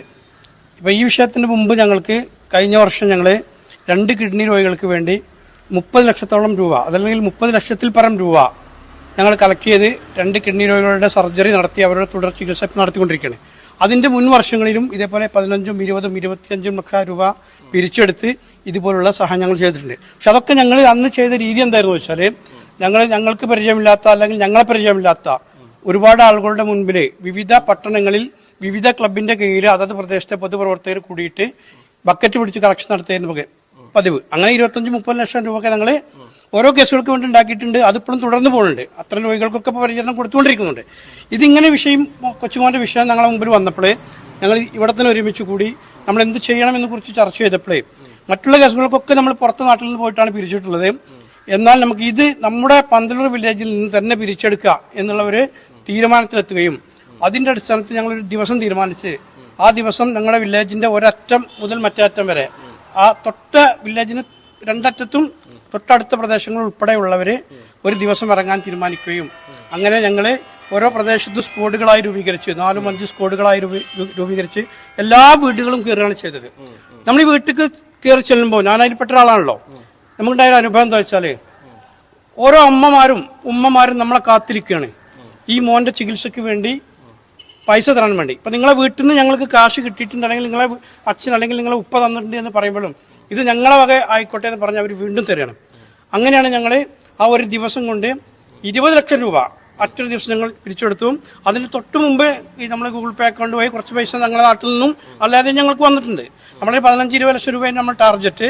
അതിപ്പോൾ 26-27 ലക്ഷം രൂപയിലേക്ക് ഉയർന്നിരിക്കുകയാണ്. ഞങ്ങളെ പറഞ്ഞ അതേ കറക്റ്റ് ദിവസം നമ്മളെ അക്കൗണ്ട് നമ്മൾ ക്ലോസ് ചെയ്തു. ഇനി അതിലേക്ക് കാശ് വരണ്ട എന്നുള്ള രീതിയിൽ. അപ്പോൾ ഇത് നമ്മൾ ഏതൊരു നാട്ടുകാർക്കും ഏതൊരു പ്രദേശത്തുകാർക്കും മാതൃകയാക്കാൻ പറ്റുന്ന ഒരു സംവിധാനമാണിത്. പൈസ സാമ്പത്തികമായ ബുദ്ധിമുട്ടുകൾ കൊണ്ട് ഒരു രോഗിയും ചികിത്സ കിട്ടാതെ പോകരുത് എന്നുള്ള ഒരു തീരുമാനം ഓരോ നാട്ടുകാരും എടുത്താൽ ഇതൊക്കെ നിഷ്പ്രയാസം നമുക്ക് നടത്താൻ കഴിയും. നമ്മളെ സംബന്ധിച്ച് നമ്മൾ തുടക്കത്തിൽ ഇറങ്ങുമ്പോൾ ആശങ്ക ഉണ്ടായിരുന്നു ഇതിന് മുമ്പുള്ള കേസുകളൊക്കെ. ഇപ്പൊ ഞങ്ങൾക്ക് ഇതൊക്കെ ഒരു വിഷയം ഇല്ലാതെ പോയി. ആത്മവിശ്വാസമായി ഞങ്ങൾക്ക്. കഴിഞ്ഞ വെള്ളിയാഴ്ച എല്ലാവരും ഒരേ ടൈമിൽ നമ്മൾ 7 എല്ലാ സ്ഥലത്തും സമയം വെച്ചിരുന്നത്. ആ 7 ടൈമിൽ ടൈമിൽ എല്ലാ പ്രദേശത്തുള്ള ആൾക്കാരും ഒരേ ടൈമിൽ ഇറങ്ങി. ഏകദേശം ഈ സംഖ്യ നമുക്ക് ഏകദേശം 1 മണിക്കൂർ 2 മണിക്കൂറിൻ്റെ ഉള്ളിൽ തന്നെ കളക്ട് ആയിട്ടുണ്ട്. അത് അതിന്റെ മുമ്പ് തന്നെ നമ്മൾ സോഷ്യൽ മീഡിയയിലൊക്കെ നമ്മളെ വില്ലേജിൽ പ്രചരിപ്പിച്ചിരുന്നു. ഈ സംഭവം ഇങ്ങനെ വരുന്നുണ്ട്, അതിന്റെ കാര്യങ്ങൾ വരും, പിന്നെ ആൾ വരും എന്നൊക്കെയുള്ള രീതിയിൽ പ്രചരിപ്പിച്ചിട്ടുണ്ടായിരുന്നു. അപ്പോൾ എല്ലാവരും ക്യാഷ് ആയിട്ട് റെഡി ആയിട്ട് നിൽക്കുകയാണ്. അപ്പോൾ ഏകദേശം ഒരു 7-8 മണിക്ക് ഇറങ്ങിയിട്ട് 10-11 മണിയായപ്പോഴേക്ക് ഏകദേശം എല്ലാ സ്ഥലത്തും ഏകദേശം 300-400 വീടുകളും ഉണ്ടാവും എന്തായാലും ഒരു ഏരിയയിൽ. അപ്പോൾ ഒരു 650-700 വീട്, 700 എല്ലാ ഏരിയയിലുണ്ടാവും. 3000 വീട് തന്നെ ഉണ്ടാവും എന്തായാലും. ടോട്ടലി വില്ലേജിൽ 3000 വീടുകളുണ്ടാവും. പലരും മോതിരൊക്കെ എടുത്ത് തന്നു. മോതിരൊക്കെ എടുത്തുന്നുണ്ട്. എല്ലാവരും വളരെ ആവശ്യത്തോടു കൂടിയാണ് പെരുമാറിയത്. പിന്നെ നമ്മളിപ്പോ ഞാനടക്കം ഇറങ്ങിയ ഫസ്റ്റ് സ്കൂളിൽ നമ്മൾ ഇറങ്ങിയ ഒരു വീട്ടിൽ നിന്ന് ഒന്നും ചിന്തിക്കാതെ ആൾ 10,000 തന്നു. നമ്മൾ ഈ പിന്നെ മോനിന്റെ വീടിന്റെ തൊട്ടടുത്തുള്ള വീട്ടുകാർ. അപ്പൊ ആ രീതിയിൽ വളരെ നല്ല രീതിയിലാണ് എല്ലാവരും റെസ്പോൺസ്. സ്വന്തം കുട്ടിയുടെ ചികിത്സ എന്നുള്ള കണക്കിൽ അല്ല, അതെ, തീർച്ചയായിട്ടും ആ രീതിയിൽ തന്നെ എല്ലാവരും പെരുമാറിയിട്ടുണ്ട്. എങ്ങനെയായിരുന്നു ഈ അനുഭവം? ഇത് ഒരു കളക്ഷൻ എന്നതിനപ്പുറത്തേക്ക് നമ്മൾ കരുതിയ ടാർഗറ്റിന് മറികടന്ന് ആളുകൾ സഹായിച്ചു എന്നുള്ളതാണ്. പക്ഷെ അതിനപ്പുറത്തേക്ക് ഒരു മാതൃക കൂടിയാണത്. നേരത്തെ നിങ്ങൾ പറഞ്ഞ പോലെ തന്നെ. പക്ഷെ അത് നമ്മൾ വിസ്മയിപ്പിക്കുകയും ചെയ്യുന്നുണ്ട്. കാരണം ഒരേ ദിവസത്തേക്ക് മാത്രം ക്യാമ്പയിൻ ചെയ്ത് ഈ പന്തലൂർ വില്ലേജിലെ തോട്ടിൻ്റെ അക്കര എന്ന് പറയുന്ന സ്ഥലം തൊട്ട് ചേപ്പൂർ വരെയുള്ള ഇടങ്ങളിൽ ഈ നാട്ടിലെ സാമുദായിക സാംസ്കാരിക രംഗത്തെ ക്ലബ്ബുകളെ പൊതുപ്രവർത്തകർ ഒരുമിച്ച് ചേർന്ന് സമിതി ഉണ്ടാക്കി. അതിനെ തുടർന്ന് കൃത്യമായ ക്യാമ്പയിനായിരുന്നു. എല്ലായിടത്തും പ്രാദേശിക യോഗങ്ങൾ ചേർന്നു. 14-ാം തീയതിയിലേക്കുള്ള ഒരുക്കങ്ങൾ നടത്തി. അന്നേ ദിവസം ഒരു 3 മണിക്കൂറിനകത്ത് എല്ലാം കൂടി ഇത് സമാഹരിക്കാനായി എന്ന് പറയുമ്പോൾ ഈ പറഞ്ഞ പോലെ ടാർഗറ്റായി എന്നതിനപ്പുറത്തേക്ക് എന്നുള്ളൊരു സന്തോഷം. ഈ നാട്ടിലൊരു കൂട്ടായ്മ രൂപപ്പെട്ടു എന്നുള്ളതാണ്. ഇത് എക്കാലത്തേക്കും ഇനി മാതൃകാവുന്ന രീതിയിലേക്ക് നിലനിൽക്കട്ടെ നമ്മൾ പ്രത്യാശിക്കുക കൂടി ചെയ്യുകയാണ്. മാത്രമല്ല ഈ ഒരു ഇതുമായി ബന്ധപ്പെട്ട് ഇനി കുടുംബത്തിന് ആശങ്കയില്ലാത്ത വിധം നേരത്തെ പറഞ്ഞ പോലെ തന്നെ നാട്ടിലെ ഒരു കുട്ടി എന്നുള്ള രീതിയിലേക്ക് നമ്മൾ ഈ വിഷയം ഏറ്റെടുത്തു എന്നുള്ളതാണ്. അത് വലിയ ആശ്ചര്യപ്പെടുത്തുന്നുണ്ട്. എങ്ങനെ ജനങ്ങൾ ഇങ്ങനെ ഇതിനെത്രമേൽ ഏറ്റെടുക്കുന്നു എന്നുള്ളത്. ഇപ്പോൾ പുരോഗതിയിലാണ്. സത്യം പറഞ്ഞാൽ ഇത് ഒരു എല്ലാ കോശങ്ങളിലേക്കും ക്യാൻസർ ബാധിക്കാവുന്ന രീതിയിലേക്കാണ് കുട്ടിയുടെ സാഹചര്യം എന്നുള്ളത്. ഇപ്പോൾ കീമോ തുടങ്ങി 2-3 കീമോ ആയിട്ടുണ്ട്. മെഡിക്കൽ കോളേജിൽ നിന്നാണ് നിങ്ങൾ കൂടുതൽ വിദഗ്ധ ചികിത്സയ്ക്ക് വേണ്ടിയിട്ട് കൊണ്ടുപോയിക്കോളൂ എന്ന് പറയുമ്പോൾ MVR മുക്കം ഹോസ്പിറ്റലിൽ കൊണ്ടുവരുന്നത്. ഇപ്പോൾ ആശ്വാസകരമാണ് കാര്യങ്ങൾ എന്നുള്ളതാണ് കുടുംബത്തിൽ നിന്ന് കിട്ടുന്ന വിവരങ്ങൾ. മജ്ജ ക്ലീൻ ചെയ്യാവുന്നത് അടക്കമുള്ള കാര്യങ്ങൾ ചെയ്യണം. 8 മാസത്തെ കൃത്യമായ ചികിത്സ അവിടെ അനിവാര്യമാണ്. അപ്പോൾ ആശുപത്രി ചെലവ്, അതുപോലെ തന്നെ ഇതുമായി ബന്ധപ്പെട്ടുള്ള ചെലവുകളടക്കം നിരവധി ചെലവുകൾ വരുന്നുണ്ട്. ഇനി ആ കാര്യത്തിലേക്ക് ആശങ്കയില്ല എന്നുള്ളതാണ്. നാട്ടുകാരെല്ലാം കൂടി ജീവിതത്തിലേക്ക് കൈപിടിച്ച് ഉയർത്തിയെന്ന് പറയാം അല്ലേ? എങ്ങനെയാ ഈ ഒരു കൂട്ടായ്മയുടെ കാര്യം പറഞ്ഞല്ലോ. സാധാരണഗതിയിൽ ക്രൗഡ് ഫണ്ടിങ് എന്ന് പറയുമ്പോൾ ഒന്നുമില്ലെങ്കിൽ ബിരിയാണി ചാലഞ്ച്, പായസ ചാലഞ്ച്, അങ്ങനെ പലതും നമ്മൾ മലപ്പുറത്ത് കണ്ടിട്ടുണ്ട്. പക്ഷേ 2 മണിക്കൂർ കൊണ്ട് ഇത്രയും സംഖ്യ നാടിൻ്റെ എല്ലാ മുക്കിലും മൂലയിലും ചെന്ന് ശേഖരിക്കുക എന്നുള്ളതൊരു വേറിട്ട അനുഭവമാണല്ലോ. എങ്ങനെയാണ് ഇവിടെ പന്തലൂരിൽ ആദ്യമേ ഇങ്ങനെ ഒരു കൂട്ടായ്മ രൂപീകരിച്ചിട്ടുണ്ട്. പല ചികിത്സയ്ക്ക് വേണ്ടിയിട്ട് ഞങ്ങൾ കൃത്യമായിട്ട് ഇതുപോലെ മുന്നിൽ നടത്തിയിട്ടുണ്ട്. അപ്പോൾ ആ ഒരു രീതിയിൽ ഞങ്ങൾ തീരുമാനിച്ചത് ഈ വില്ലേജിലെ ഒരു കുട്ടിയാണ്. അപ്പോൾ നമ്മൾ ഈ വില്ലേജിലുള്ള ആളുകൾക്ക് ഉത്തരവാദിത്തം ഉണ്ടല്ലോ. അപ്പോൾ അതിൽ അങ്ങനെ ഈ വില്ലേജിലുള്ള കുടുംബങ്ങൾ സഹായിക്കാൻ രൂപത്തിൽ നമ്മൾ ഒരു സോഷ്യൽ മീഡിയയിൽ ആണ് ഏറ്റവും കൂടുതലായിട്ട് ഇത് പ്രചരണം നടത്തിയത്. ആ രൂപത്തിൽ നമ്മൾ വീടുകളിൽ ചെല്ലുമ്പോൾ തന്നെ എല്ലാ വീടുകളിലും അവർ പൈസ എടുത്ത് റെഡിയായി വെച്ചിരിക്കുകയാണ്. മറ്റൊന്നെന്താ വെച്ചാൽ ഈ വില്ലേജിൽ 15 ക്ലബ്ബുകൾ, നമ്മൾ സാധാരണ ഈ നാട്ടിൻപുറത്തെ ക്ലബ്ബുകൾ അവർ ഈ പന്ത് കളിക്കുക അല്ലെങ്കിൽ മറ്റുള്ളത് അല്ലാതെ ക്രിക്കറ്റ് കളിക്കുക എന്നല്ലാതെ ഈ പൊതുരംഗത്ത് ഇതുപോലുള്ള കാര്യങ്ങൾ മാതൃകയാണ് നമ്മുടെ ഈ വില്ലേജിലെ ക്ലബ്ബുകൾ. 15 ക്ലബ്ബുകൾ, അത് ഈ വില്ലേജിൻ്റെ കിടങ്ങേ മുതൽ ചേപ്പൂർ വരെ.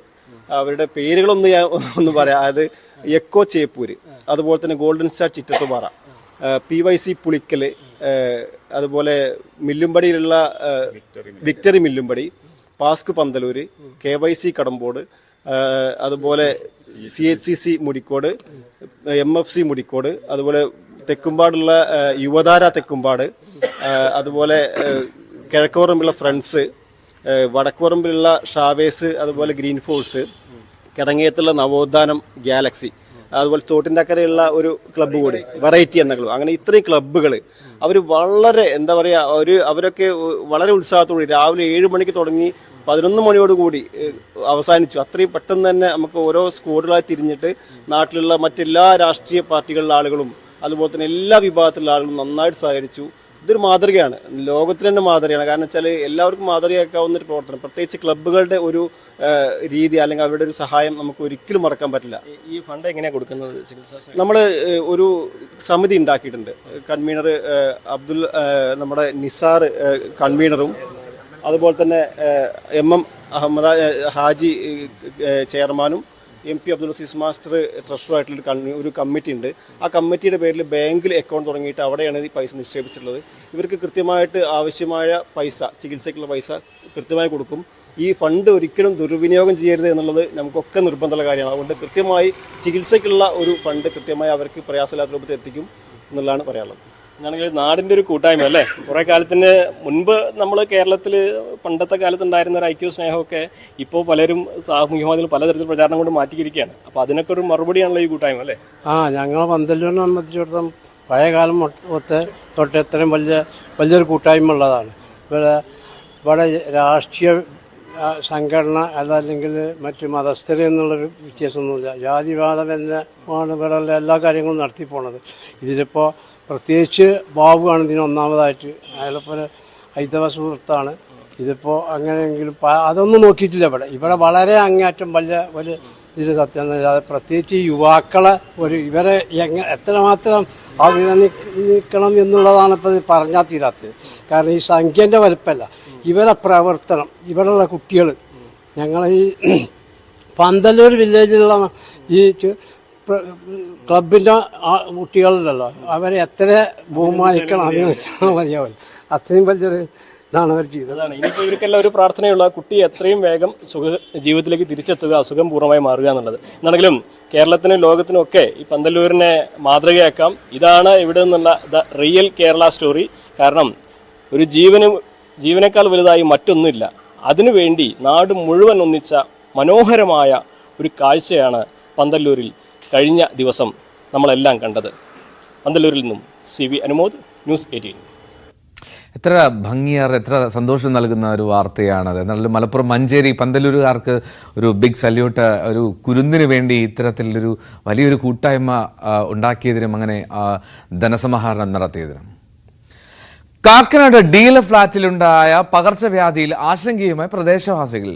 പൊതുതോട് അടച്ച് ഫ്ളാറ്റ് നിർമ്മിച്ചത് മൂലമുണ്ടായ വെള്ളക്കെട്ടിൽ നിന്നാണ് അണുബാധ ഉണ്ടായത് എന്നാണ് ആരോപണം. സമീപ പ്രദേശത്തെ വീടുകളിൽ അടക്കം വെള്ളക്കെട്ടുണ്ടായിട്ടും അധികൃതർ നടപടിയെടുക്കുന്നില്ല എന്നുള്ളതാണ് പരാതി. കഴിഞ്ഞ ദിവസമാണ് DLF ഫ്ളാറ്റിലെ അന്തേവാസികൾക്ക് കുടിവെള്ളത്തിൽ നിന്നും അണുബാധയുണ്ടായി ആശുപത്രിയിൽ ചികിത്സ തേടിയത്. മഴവെള്ള സംഭരണിയിൽ നിന്നാകാം രോഗം പിടിപെട്ടതെന്ന നിഗമനത്തിലാണ് ഫ്ളാറ്റിലെ താമസക്കാർ. അതേസമയം പ്രദേശത്തെ പൊതുതോടടച്ചുകെട്ടി നീരൊഴുക്ക് തടസ്സപ്പെടുത്തിയതുമൂലം മലിനജലം ഫ്ളാറ്റിലെ കിണറുകളിലെത്തി രോഗം പിടിപെട്ടതെന്നാണ് സമീപവാസികൾ പറയുന്നത്. ഈ വെള്ളങ്ങൾ മുഴുവൻ മലമൂത്ര വിസർജനം അടങ്ങിയ ധാരാളം E. coli ബാക്ടീരിയ ഉള്ള വെള്ളമാണ് ഈ തോട്ടിൽ കൂടെ അങ്ങോട്ട് ചെന്നത്. ആ വെള്ളം അവിടെ പൊങ്ങിയപ്പോൾ സ്വാഭാവികമായും ആ വെള്ളം അവരുടെ വാട്ടർ സമ്പുകളിൽ വന്നിട്ടുണ്ടാകും. അതിനൊരു സംശയമില്ല. കാരണം 27, 28 ഈ വെള്ളപ്പൊക്കം കഴിഞ്ഞ് 29-ാം തീയതി മുതലാണ് അവിടെ ഈ രോഗങ്ങൾ റിപ്പോർട്ട് ചെയ്യാനായിട്ട് മനസ്സിലാക്കാനായിട്ട് തുടങ്ങിയത്.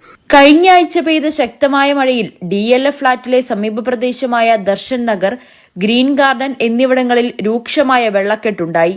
കുത്തിയൊഴുകിയെത്തുന്ന മഴവെള്ളത്തിന്റെ നീരൊഴുക്ക് തടസ്സപ്പെടുത്തുന്ന രീതിയിലാണ് ഫ്ളാറ്റിന്റെ നിർമ്മാണം.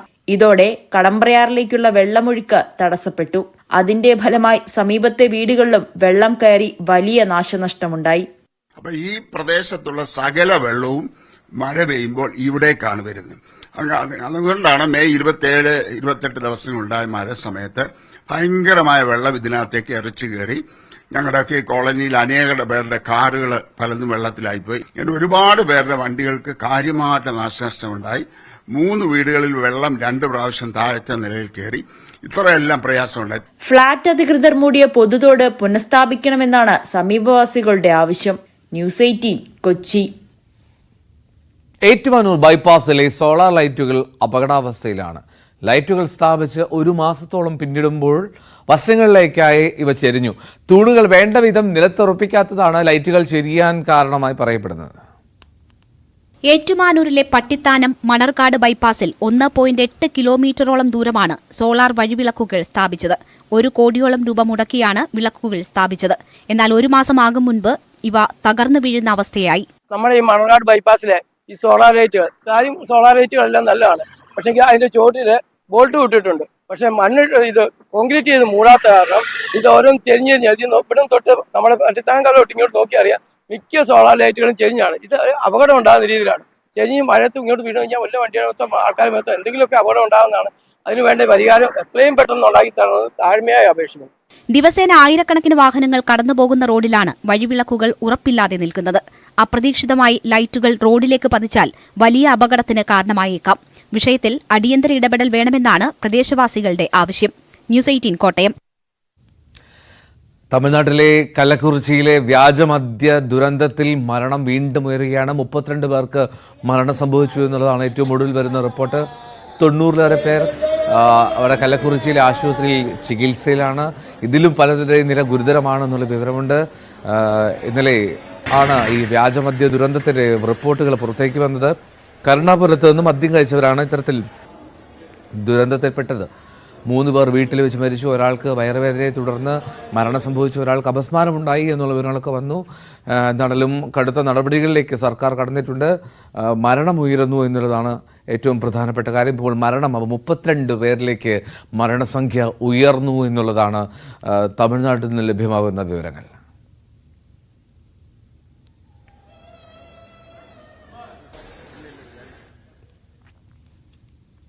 പ്രധാനമന്ത്രി നരേന്ദ്രമോദി ഇന്ന് കാശ്മീരിലെത്തും. അന്താരാഷ്ട്ര യോഗാ ദിനത്തിൽ കാശ്മീരിലെ പരിപാടിയിലാണ് പ്രധാനമന്ത്രി പങ്കെടുക്കുക. ദാൽ തടാക തീരത്തെ യോഗാ കേന്ദ്രത്തിലെ പരിപാടിയിൽ പ്രധാനമന്ത്രി എത്തും. പ്രധാനമന്ത്രിയുടെ സന്ദർശനത്തോടനുബന്ധിച്ച് കാശ്മീരിൽ സുരക്ഷ ശക്തമാക്കി. ഇവിടേക്കുള്ള യാത്രയ്ക്കും നിയന്ത്രണങ്ങളുണ്ട്. ശ്രീനഗറിനെ താൽക്കാലിക റെഡ് സോണായി പ്രഖ്യാപിച്ചു. ഡ്രോണുകളുടെ ഉപയോഗത്തിനും നിയന്ത്രണമുണ്ട്.